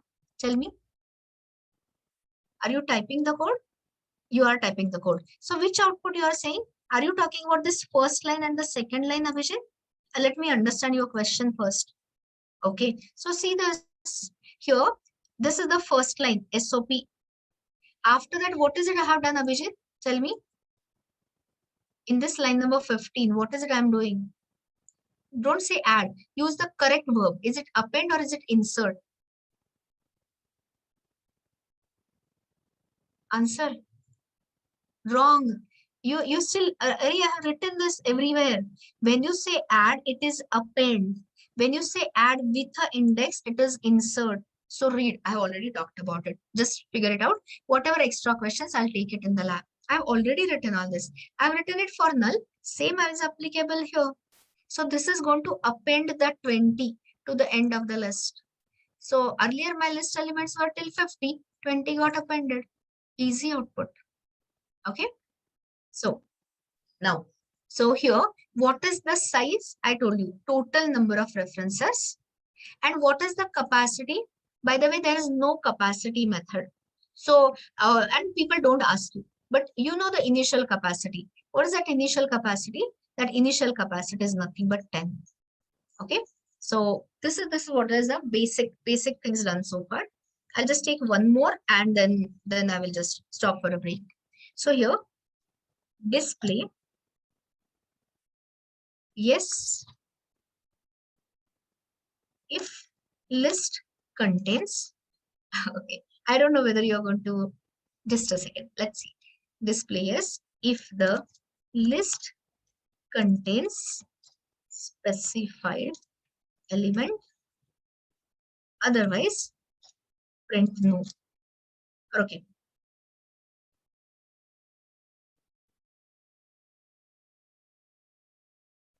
So or otherwise print absent. So here user is going to supply the key for searching. Okay. So here I'm going to attach a scanner. I'll attach a scanner right at the top, and I will ask user which element you want to search. Okay. And you have to display the word present if the list has that element, otherwise print absent. So which is the method you will use? The question contains the answer. Of course, the method is contains. So, do you have to iterate over all the entire array contents? No. Are you getting array versus ArrayList? Are you getting the worth of collection framework?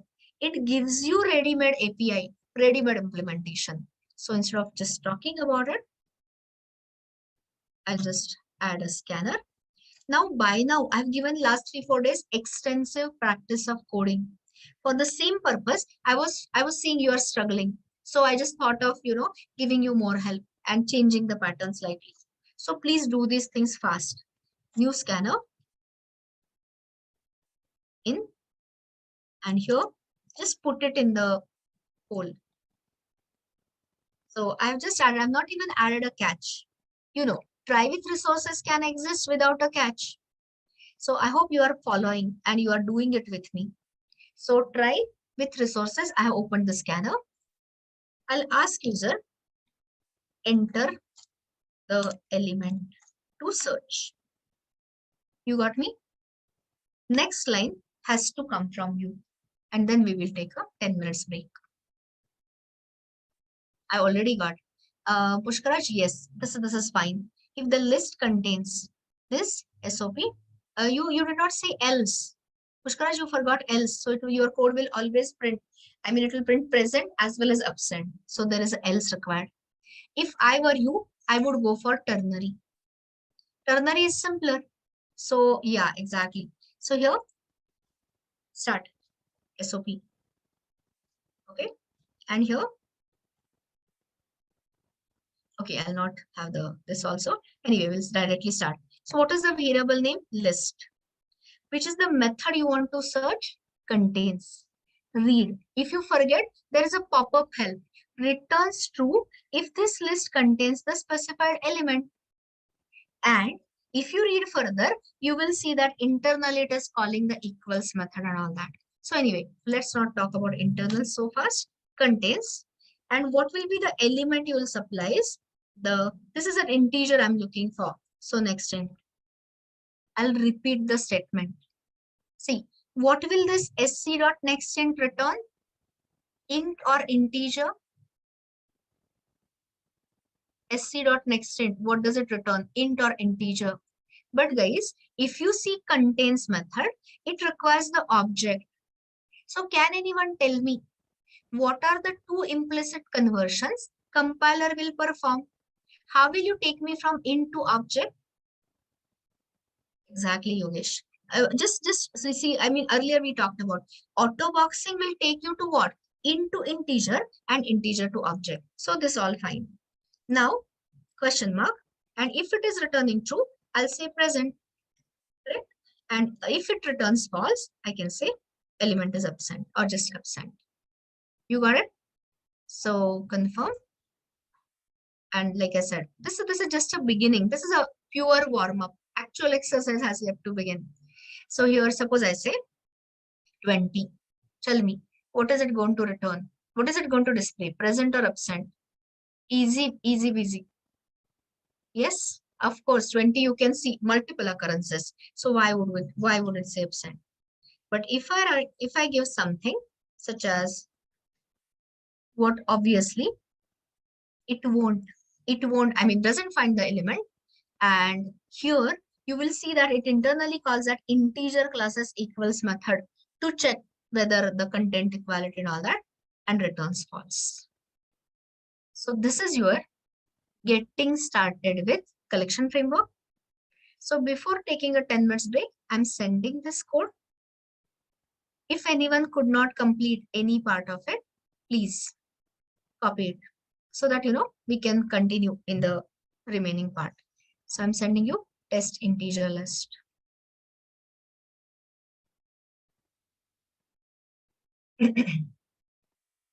You got the code? Okay. So here we are taking a 10 minutes break and we'll resume at 1 o'clock.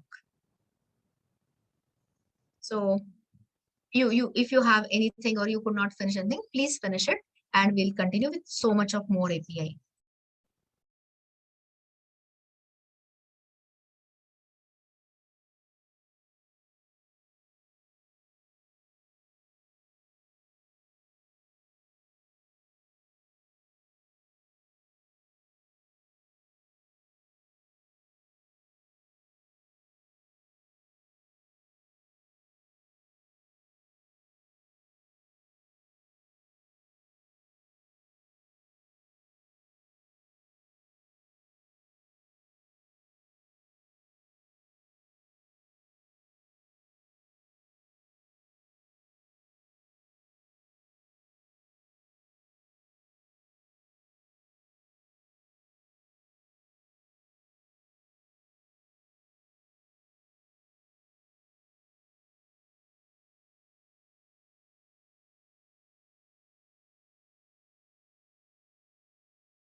understand the duration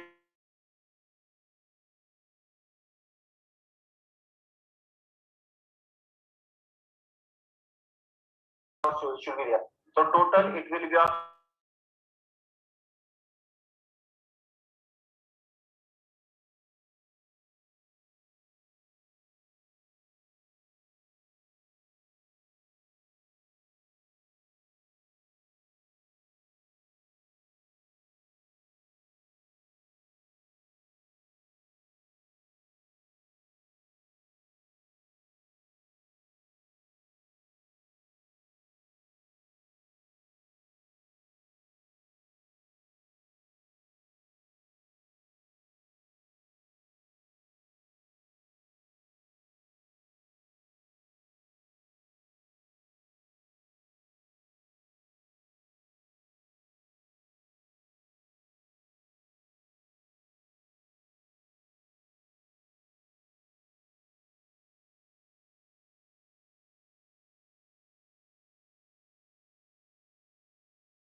Okay, so welcome back and let's resume.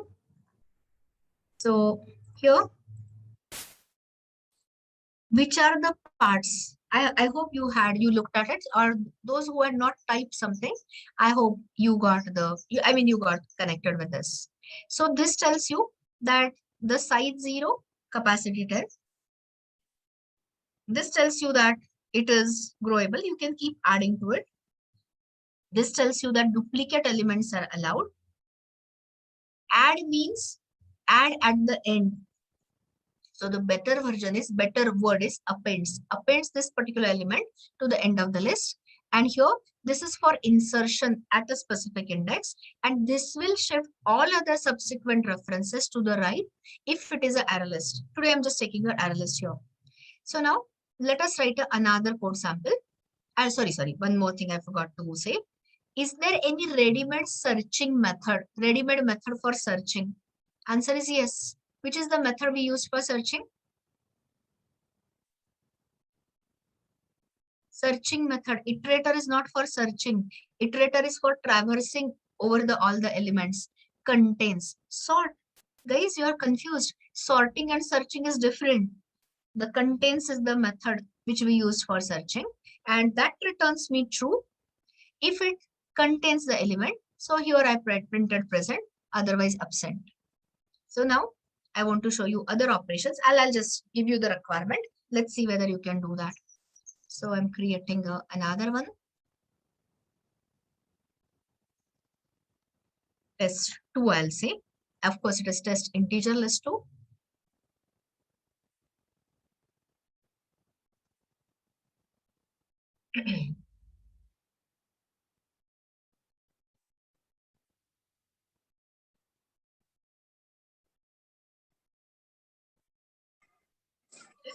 Something.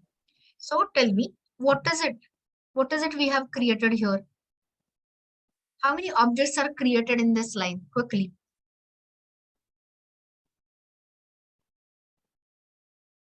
One object. And what is it? Is it of course, an array object? Array holding integers, array holding primitive type or reference type? Primitive types. Everyone remembers this dynamic initialization of array. So your job is create empty array list and populate it with array data. Do that. So first create empty array list is pretty easy. So we can do that work parallelly. What will be replaced by? I'm still into integers. I can't say int, so I'll have to say integer. So if I say list, I'm just using a variable name, new array list, and choose the first constructor, because all we are using is a is a what? Default initial capacity of 10. Next line, you have to tell me. I have given you till line number 10, this one. Next line, you type. Even if you give me a clue, it is fine.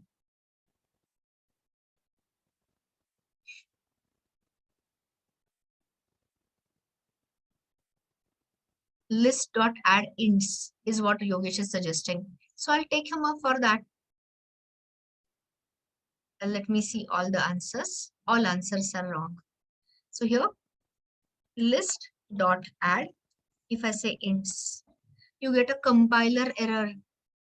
Add method, see this, add method takes one integer reference. So how can you say ints? It doesn't take that. So I hope those who suggested, whatever you understood. If you say add all, still doesn't work. If you say 0, add all, doesn't work. Guys, the argument of add all is a collection. And this you have got is an array. So this was a trick question. None of the ready-made methods will work.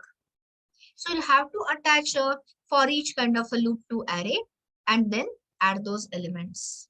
So here, start and do it fast. For each int I in ints. So here, what will be the implicit assignment? I is equal to ints of 0, then I is equal to ints of 1, etc. And what should be the next line? Give me the next line. You understood why add and add all are all wrong answer, guys? Add all requires a collection and I have got an array. So the next line will be, I'm waiting for you to prompt. No, Rajiv, you did not understand me. Look up what I've written. I don't require a for loop. That I had shown you earlier. A simple for each will work. Yes. So here, list.add I. And which is the implicit conversion happening here? Auto boxing. And how do you confirm? So I'll say display elements or display list. And what is it I'm using? Via toString. Whose toString I'm using? I'm using the ArrayList toString. So I can say, sorry, not ints. What is that? List. And I hope everyone knows this already. So it has listed all the contents. So this tells you it is not a sorted list. It is an ordered list. Sorted means as per the ascending order. So it is not maintaining. It is simply remembering the order of insertion. It is a growable list and it does allow you to add the duplicates. Same point as earlier. Are we understanding this? Is everyone clear so far? Yes or no? Okay. So now tell me, can you attach an iterator to the array list? So here, I have not yet explained the iterator, but I'll just tell you anyway, because the answer is yes, but that part of the hierarchy I have not yet showed you. And looking at the time, I don't want to tell you too many things, but this is my final diagram. So at that time, you will see, don't feel lost about it. I told you to create some space. So this collection is extended by, the collection super interface is an interface called as iterable. And that iterable interface has the method iterator. So can I say list is a collection, is a iterable? From your inheritance understanding, you should be able to answer that. Of course, yes. So here, take a look at this, guys. Open your Java docs, please. You are in, open that ArrayList class, search here for ArrayList. And in ArrayList, if you search for a method, there is a method name called as iterator.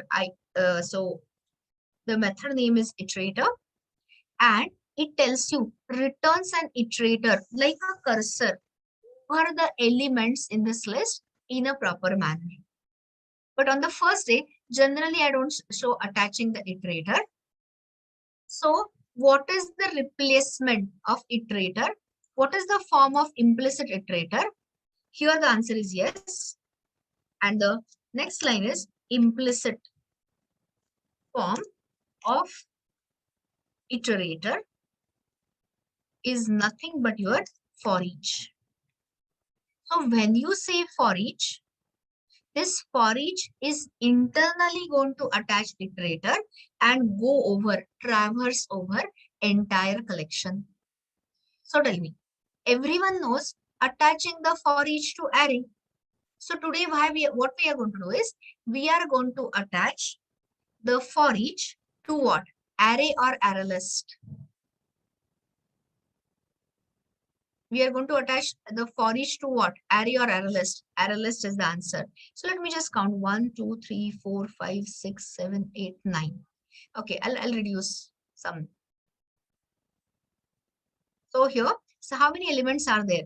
So okay, let me ask you. All this I'm adding.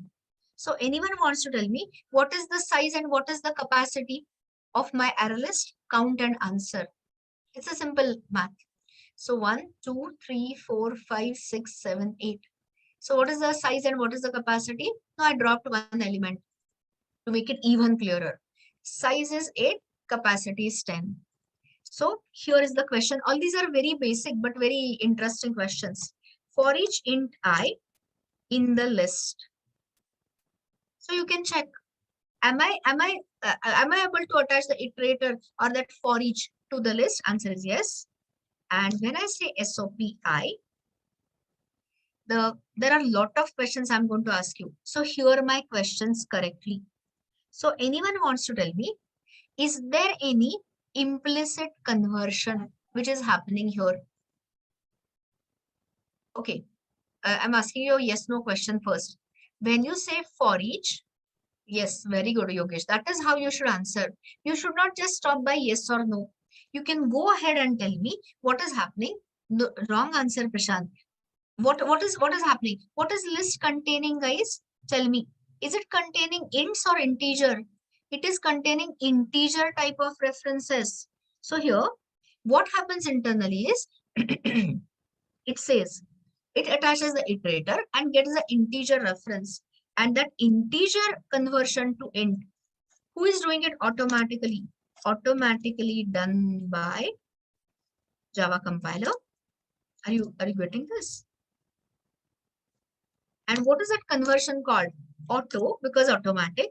Unboxing. You are removing the box, converting from wrapper to primitive. You got this. And when I say SOPI, you are just printing the integer value. So I have a question here for you. Here, when you create this array list, how many slots will you draw? How many slots in the array list will you draw? Tell me. 10. 0 slots. Guys, capacity. Initial capacity is what? 10. So there is a initial capacity to store up to 10 references. So anyone wants to tell me, when you do this, how many slots are filled up? We're going to draw the memory diagram in a minute. 8. So what is sitting in those remaining 2 slots? I'm glad to see nobody said 0. It is a list of integer reference type null. So here, the real question is, do I have to do the null checking here? Or if I do, I'll rephrase. If I have not done the null checking, so are we going to get something like null values? Option 1, output null. Null pointer exception, option 2. And the third option is none of above. So the option is none of above. Because guys, see, I'm telling you, I'm trying to sell, I'm trying to market the collection framework over your array list over array. When you talk about array of references, it goes over the entire length. Whereas array list will iterate over size or capacity. That will tell you your answer. ArrayList will iterate over size or capacity. Answer is size. And what is the size? 8. So good news is no more null checking. No longer null checking every time irritatingly, because your collection framework is smart. And are you understanding? See, output wise, it is very easy. So this was the output via toString, and this is the output via for each. So are you seeing those remaining 2 null values? Of course not. Because mention it somewhere. For each iterates over size of the collection or capacity of the collection. Tell me. Answer is size of the collection. You'll say why you are saying collection. I will say ArrayList is a collection. So can I say ArrayList is a collection? Of course, yes. So these are the understanding points I want you to understand. Okay. So let's give you the tasks, small tasks, small tasks. We have displayed it and also you understood this also.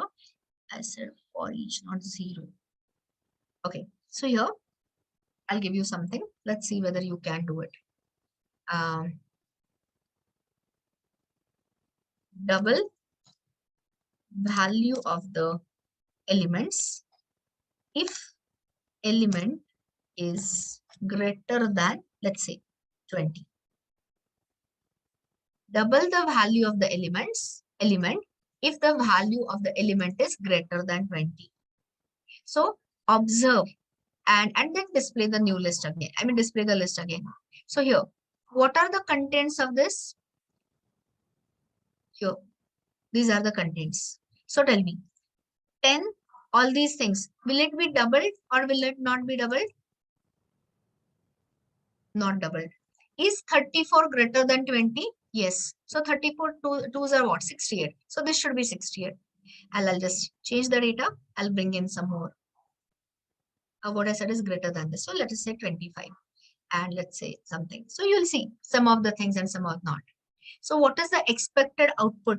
When I display the list content again, I should see here 60. Not in array. I'm talking in list. Then all this as it is 68. 50 and rest of it is the same. Is the question clear? If the question is not clear, how? You can't understand anything. Is the requirement clear? Are you sure it is clear? I explained it with the example. I'll repeat my statement. See here. Here I'm saying 30 should become, I just give 20 as a threshold, some value. So this should become 60, 68, 50. Rest of the elements same. Question is fully clear. Now I'll give you a minute. Tell me, how will you do it?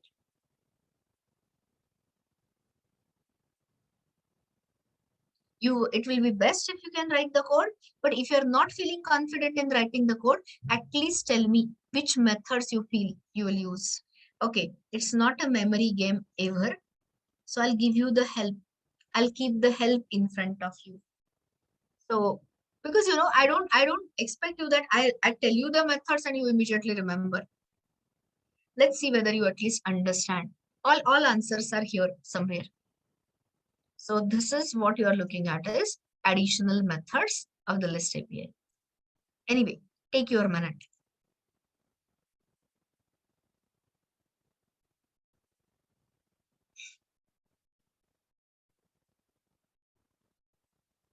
I hope you are trying something. You can also tell me just which methods I can write the code. If you want to write a code, you can write the code. Anything what you feel comfortable. So somebody gave me the code. For each int I in the int list, if I is greater than, no, wrong. Rohan, you're not changing anything in the list. I said I want to double the value in the list. You're just displaying the double value. That is not what I wanted. Okay.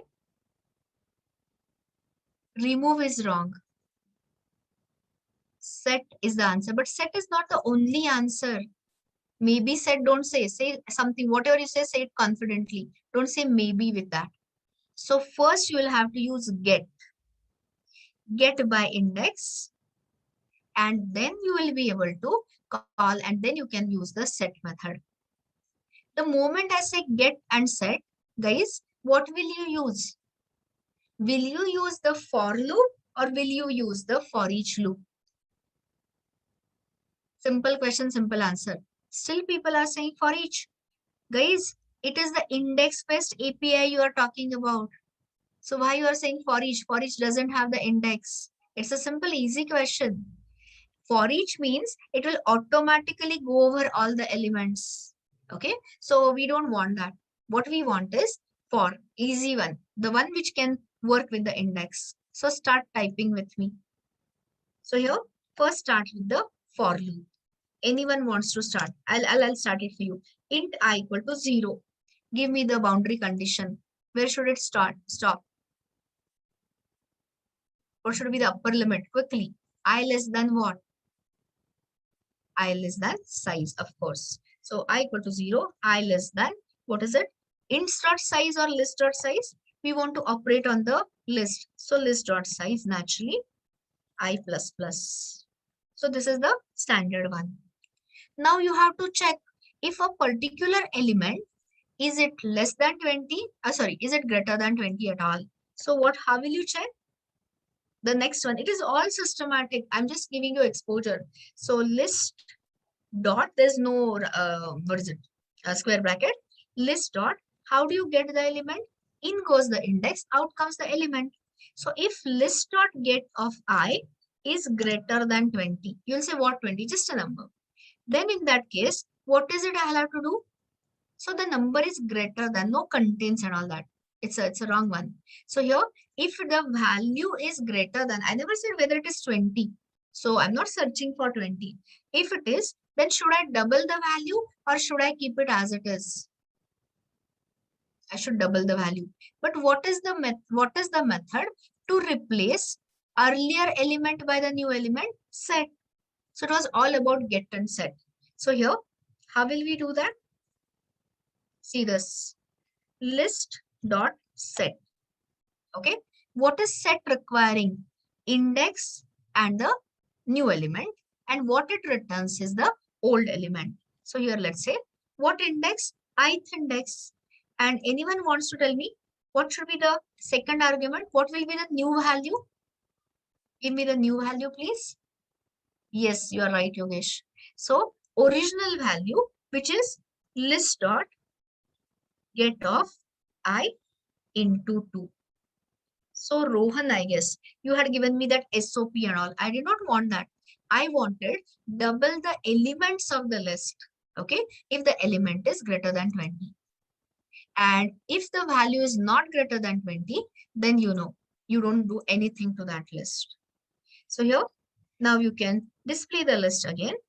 So I'll just add some more things. Okay. Just so that you will know from the output. Please revise before I come in the lab, because once I enter the lab, I'm going to get different things done from you. Display list via for each. That was the one. And here I'm saying again,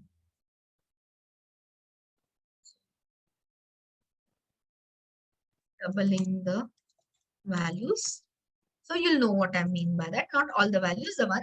And then I'm printing the list again. List again. And I'm just using a shortcut here, toString, which is what? List. So, you will have, and what I'll do is this also, I'll print it in the same line. I'll just use print. Everyone knows print versus printf. So I'll hold the details on the same line. And here I'll say new line. So it will come on the proper lines. Observe and conclude. It is all about understanding the code and understanding the output also. So here I'm printing the list contents using toString. Original list, fine. Can I attach an iterator or the implicit form such as for each? Yes, again. And here that loop was there, which used get and set. And here, when I said this, tell me, this is what was the question. Are all the values, whichever are greater than 20, are they getting doubled? Yes. So this is what is the question. And just a simple usage of your getter and setters. I mean, list.get and list.set. I'll wait here. You tell me. Are we clear?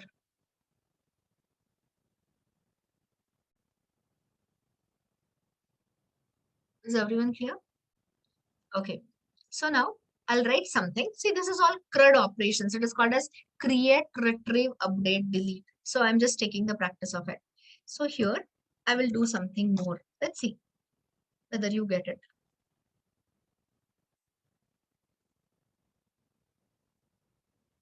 Okay. So I have a question for you. Sorry. So what is the question? What does set method return? Anyone wants to tell me? Set method is going to replace at a particular index the element by the new element. So what will it return? I have told you already. There is a answer here. What will it return? The original element or the new element? Previous element, original element is acceptable. No problem.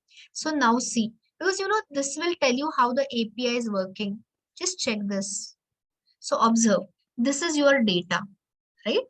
And now, which are the values which have been replaced? 30, 34, 25, because they were above 20. And this is your list after the doubling. Are you understanding the API?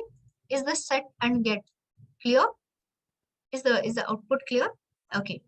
So now tell me something. I'll write something and you tell me. Let's do this. Okay. And now it is just what will happen? What will be the output types? So wait a second. I'll not give the comments because you are supposed to tell me the output. List dot remove. Let's say 1. I just want to tell you. I just want you to tell me what will be list after remove. I said so many things. You have to confirm what I said is correct or not. So anyone wants to tell me what will this remove operation do? Which will remove which index? Which element? The element from index 1. So anyone wants to tell me what will be the output? Tell me just a second. This was your last output. So what will it have? Which element will be removed? The element at the first index. Okay, I'll change it. Otherwise, people get confused. So let me just make it as 11. Otherwise, you don't know what I'm talking about. So here, please check this. So what are the contents? Original list was here. The doubling resulted to this. And after the remove, I hope you are understanding this element at the first index. Index starts with 0. It was removed and all the other references are shifted left or right. You can see it easily. It is left shifted. So you don't have to bother. Guys, I never troubled you in earlier array things for insertion and deletion because I know it takes too much time or it takes efforts from the programmer. Here I was waiting for the collection framework to begin. So this is your list after remove. I'll do something. Let's see whether you get it.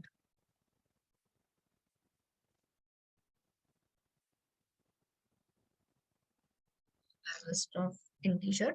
Let's say list 2 is equal to new. Our list.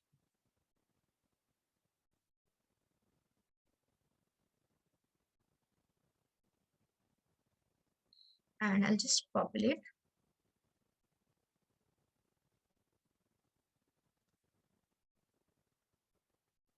And just give me 2 minutes. I'll ask you what will happen.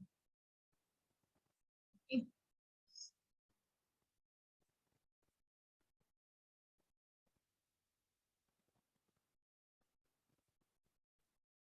You keep observing. More you solve, more you get familiar. For each int I in int2, what I'm going to say is, obviously, just let me say list2 dot add.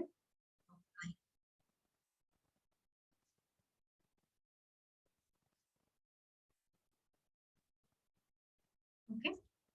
And here, I'm going to ask you, I'll write something, list dot retain all list2. I already explained it, but I wanted to show you. So here, what is it? List after retain all. You keep your answer kind of ready. And here I'm printing the list. Okay. So go systematically. I'll explain line by line, or you yourself can tell me what is happening here. What is happening here? A new empty list is getting created. What is the size of this list and what is the capacity? 0 and 10. Very right. Some integer data. So anyone wants to tell me what will be the output here? You know the output within square brackets. It shows you what will be the output. Ordered collection or unordered? It will be 11, 10, 2 and 3. Are we all good? What is the output of list 2 here? Sorry, list here. I'll show you. This is the output of list. Okay. So here, the last time we looked at it, this was it. So now can you tell me what will be the output here?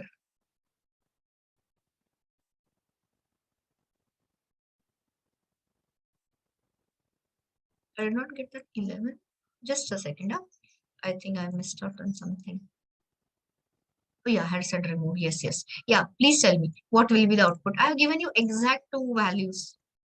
So what it will be? Yes. So retain all, what it does, it retains only the common elements. So which are the common elements? I was looking for 11. Then I realized that I had removed it and all that. So which are the common elements? 11 is gone because of remove. 10, 2 and 3. So whatever are the common elements, those will be retained or those will be kept in the list. Please confirm. So what are the common elements kept is? Here, it doesn't change the position. So 2, 3. And what was that next one? 10. So here, retains common elements. You saw that? And this is what is that method. Which method we are talking about? Retain all. You, in your lab session, you replace that retain all by remove all. So tell me, if I say, I'm just asking you verbally. If I say remove all, what would have been the output? Which elements would have gone? 10, 2 and 3 would have gone. So you would see 60, 68, minus 10 and 50. Understanding? Remove all and retain all. So only the specified elements, common elements would be removed. Okay. Next one. So I'll show you what the output is.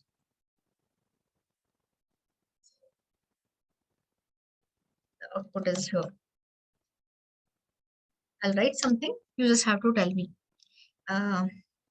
what will be the output. So here I'm saying index. I'm just showing you what all methods you need to know. List dot index of 100. Answer the question. Just taking the revision of the methods which I have discussed. What will be the output of the last line?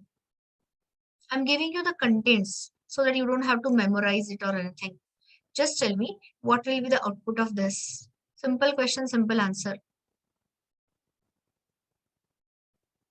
Nobody wants to answer? Okay, -1 is a very right answer because the element is not found. So whether it is a first occurrence or whether it is a last occurrence, of course it will be -1. You got that? All of this you're going to use in your assignments today. But if I say, for example, 10, what will be the output now? -1, of course not. What will be the answer? If I say 10, no. Rohan, you are wrong. It is returning, not returning true or false. It is returning you the index of. Rohan, just take the cursor over that and tell me. Returns the, it is an int, it's not boolean. Returns the index of the first occurrence of the specified element. So which is the first occurrence? Only occurs 0, 1 and 2. So of course you here you'll get 2. You are getting it? Same thing I had explained in the strings also. String also had that contains index of last index of and all. So now let me just change it. List dot in, oh sorry, I think it's so much in insert. So I'll say here 0, 10. And here I'll say this.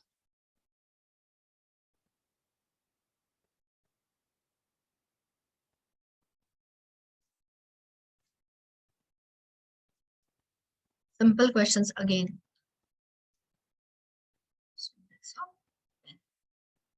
Tell me the answer. I've given you the answer so far here. So you just have to give me the answer in the indices.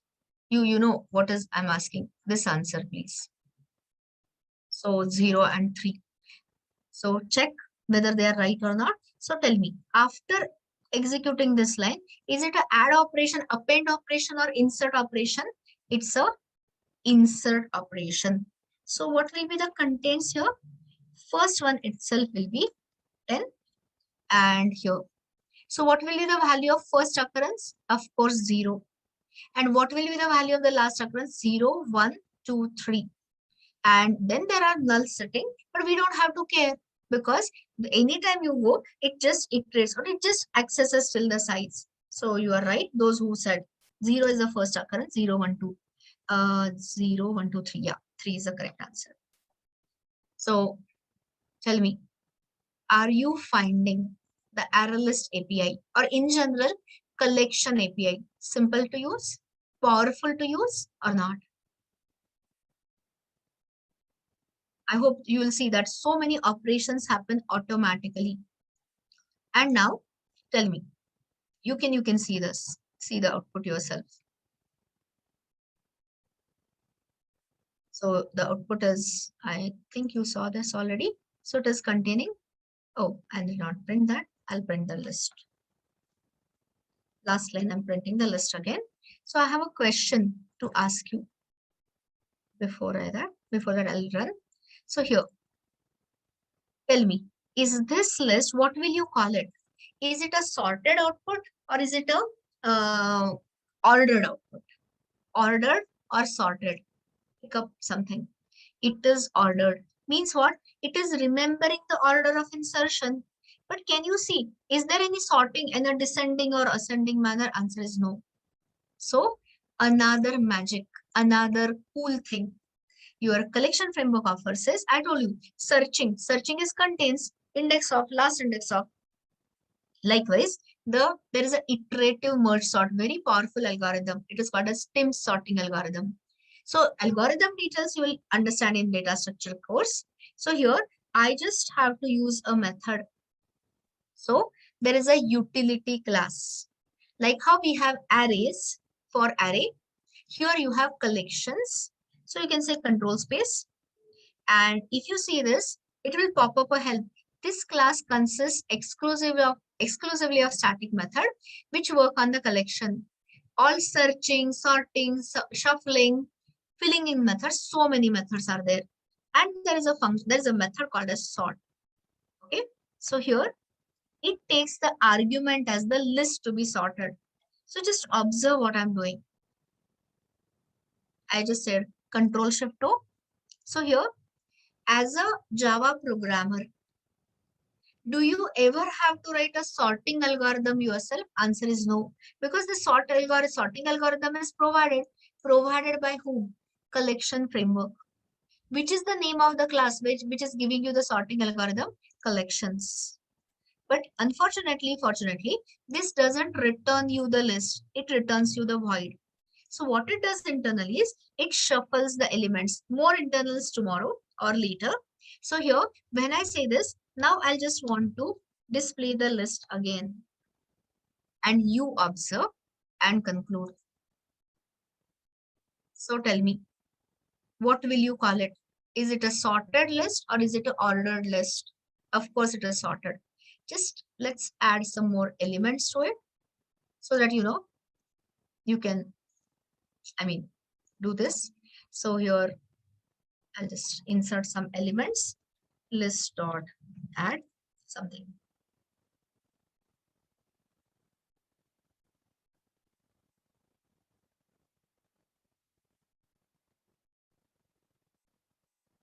Some elements.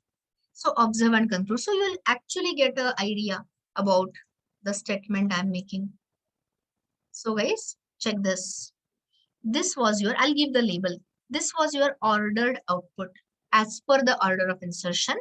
And are we getting the list sorted as per the ascending in the ascending manner? Yes. Minus 10, 2, 3. I don't have to explain. And the moment there's a duplicate, it doesn't change the position. The position remains the same. It is called as the stable sorting algorithm. And then this. So tell me once again, after you learn the collection framework, yes, the same list gets sorted. You are right, Vaibhav. So this list which is sent in, the same list is going to have the elements shuffled in the random order. No, sorry, not random order. What is it I'm saying? In a sorted ascending manner. And that is what is getting printed. So let me ask you, I was going to ask you a question. So when you use the collection framework, tell me, do you have to write any searching algorithms or sorting algorithms, or does it provide you the ready-made implementation?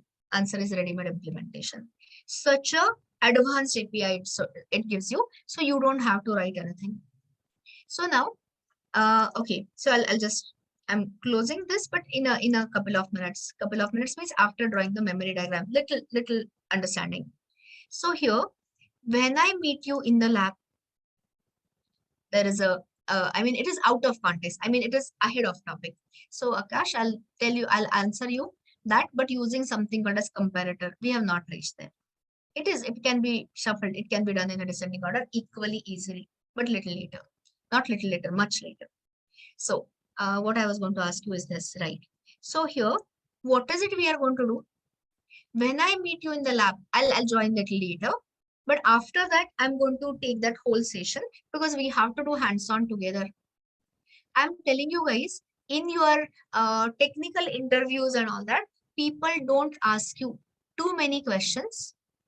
They don't ask you too many questions regarding the integer list and all. They give you the business scenario. So what they will tell you is, okay, we have got some students' data and we want this functionality. So what is the best fit? How will you arrange it? Or which will be the best data structure you will choose? So to give you the practice of all that, today you don't know all other data structures. Over time, you'll understand. So we are going to do this. So, and you'll see the remaining parts, the employee class, that exception class, and all those things will keep the same. The tester which was using the array, we will replace it by ArrayList. And you'll see you are checking for duplicates in general, programming efforts will reduce. So here, this we are going to solve together. So you can later read it. So the design part,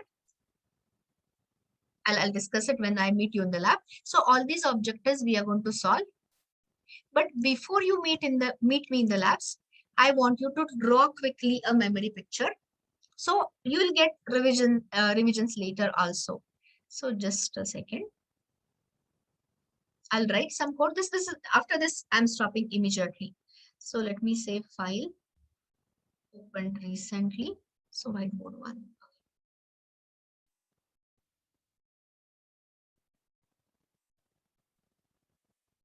So here I'm writing, just do it with me. It's just going to take you 5 minutes, not more than 5, I promise. But provided you write it fast. So here, otherwise, you know, half the time you don't understand what is happening internally. So as usual, you're writing some basic code here. I'll write this. Please write it along with me so that you won't have any question. I mean, you won't get confused. So enter data. Simple. Suppose I say 10 again. Okay. And here I'm writing in short forms. AL is for ArrayList.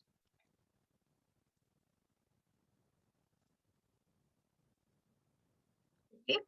And all I'm adding is the same thing I got it done from you. I in data. All I'm saying is list dot add I. So I'm just showing you the memory picture for all of this, nothing more. Is the code simple enough and clear to everyone? First, I've got an array object. I've created an empty array list, and this is where I'm populating the array list. Is the code clear? Krish, I hope you got whatever you're looking for. Okay, so now start drawing with me. This is your stack, this is your heap, this is your method area. You can label if you want. So this one should be done without my help. Array, we have spent so many days. Till today, we were in arrays. So for this line, which will be the class which will get loaded in the method area? So I can use any symbol actually. Which is the class which will get loaded for that integer array? I hope you remember the I. So in short, it is nothing but integer array class. Show it properly so that will revise your arrays also and tell you about ArrayList also. And how do I show this? This is your array class pointer. Array has a length. So how many are there? 5, 3, 4, 5, 8. So length will be 5. And in the 0th index, which will be the value? It is array of primitives. So 10, 20, 30, 40, and purposefully I have taken a duplicate. So I hope nobody is finding this difficult, because we have really done it. So many complicated things we have done it than this. And what was it? Data, I guess. So data starts pointing here. Is everyone 100? But this is the output of first line. No problem so far.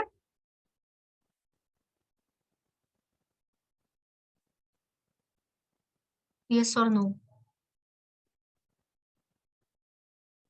Clear? So this we have done it. So now I'm solving your next line. Okay, so now the control is here. So here, when you create this, what will happen? You are trying to create an ArrayList object in the heap. But before that, a class loading has to happen. So which class will get loaded in the memory? Of course, the name of the class is ArrayList itself. Otherwise what? So here you show the ArrayList class. Don't show the integer class yet, because it's still an empty ArrayList. So this ArrayList class gets loaded in the method area. Are we all good? Are we all clear so far? Okay. Now, conventionally speaking, we show the array in a vertical manner. We show the array list in a horizontal manner. You can draw it the way you want, but typically I'm saying. So people don't talk about memory representation and internal too much. So you may not find the references too much, but this is how we understand it. So here, as usual, what is the first slot of any object is a class pointer.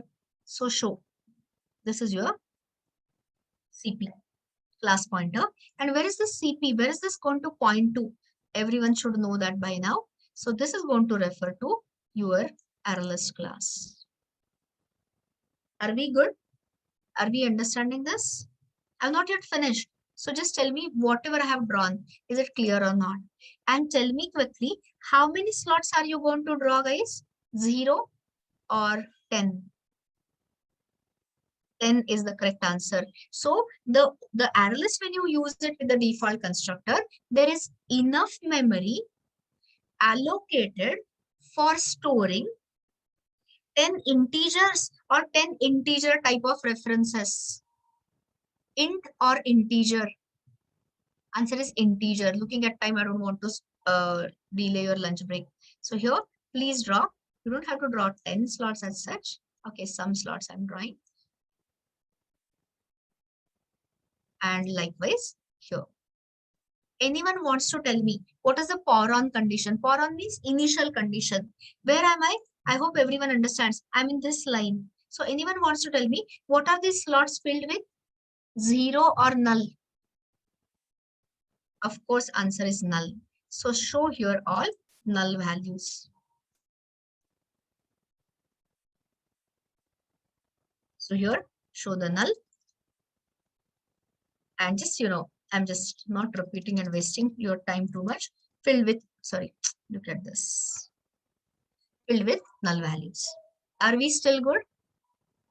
So here this ArrayList object gets created with the enough memory allocated to store 10 references.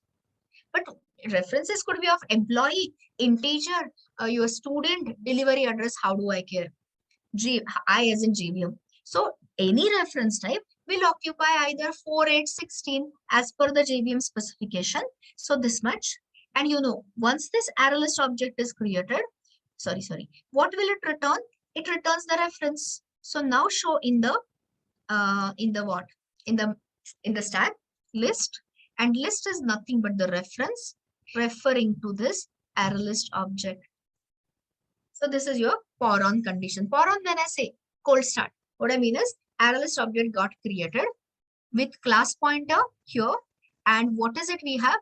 The 10 slots filled with all nulls. 100% clear so far? Okay. Now let's solve the loop. Because then you start understanding when I say auto boxing and all that. So people still may not understand. So go with me fast, but when I say for each int I in data. So what will happen for the first iteration? I is equal to data of 0. So I will get, where will you show I, by the way? I show it on the stack. It's a method local variable. So here you can show I somewhere here. So tell me, what is the first, I is your method local. So here for the first iteration, what is the value of I? 10. But now see list dot add I. This is your generic class. So here, when you say add I, do you think, okay, I'll give you options. Do you think here I should show the value 10? Yes or no? Quickly. I hope answer is no. Of course not. So what will happen? Here, auto boxing takes place into integer. So means what? An integer object will get created. But you know age-old story. Object cannot be created before its class is loaded. So now show in the method area. I'll repeat this. I'm just saying this fast, looking at the time. Already I'm late. So here, draw quickly, which will be the class, which will show. Anyway, people have dropped off. So here, what will be the name of the class here? This is when the integer class gets loaded in the method area. And where should I show that integer object created? Within the array list or outside? W or O? Outside. I hope your array of references is helping you. All the concepts are the same. Only thing is a what do you say, powerful framework. So let me not waste time, your precious time. So here, show that integer object, show the class pointer. Please explain it to your friends who are absent, I mean, who have left already. And what should I show? Here that int value. Integer is a wrapper holding the int value. So here that int value is. And can you tell me what will this CP point to? Will it point to ArrayList, integer, or whatever? Of course, it is an integer object. So points to integer class. And its reference, as it was earlier array, today I'm talking in ArrayList. So what will be gone, guys? This will it be? Will it be a null? Of course not. And what it will store is nothing but the pointer, as in address, as in reference. So this is what is, you tell me, the same picture I had drawn, we have been drawing for array of references, same thing for array list. So suppose if I want to call it, so let's say, for example, it's an integer array, so I1. Now you can go faster, I'm sure. Do it on your own. We have to do it for 1, 2, 3, 4, next 4. So I'm just drawing the boxes fast. 2, 3, 4. When you say duplicate, a new object has to get created and fill it up fast. Last pointer. I said 20, I guess. I'll just check the data. 10, 20, 30, 40, 10. Great. Simple. 30, 40. Another object gets created, integer object gets created, because internally it will call integer dot value of and all that. And 10. And where would be those references? Okay. So this is all going to point to this.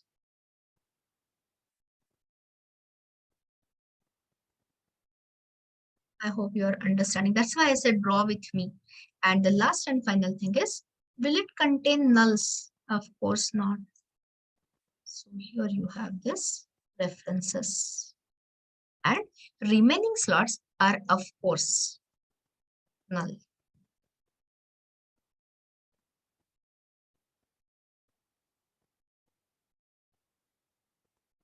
Okay, so you can think of it as the references. I hope you are getting idea.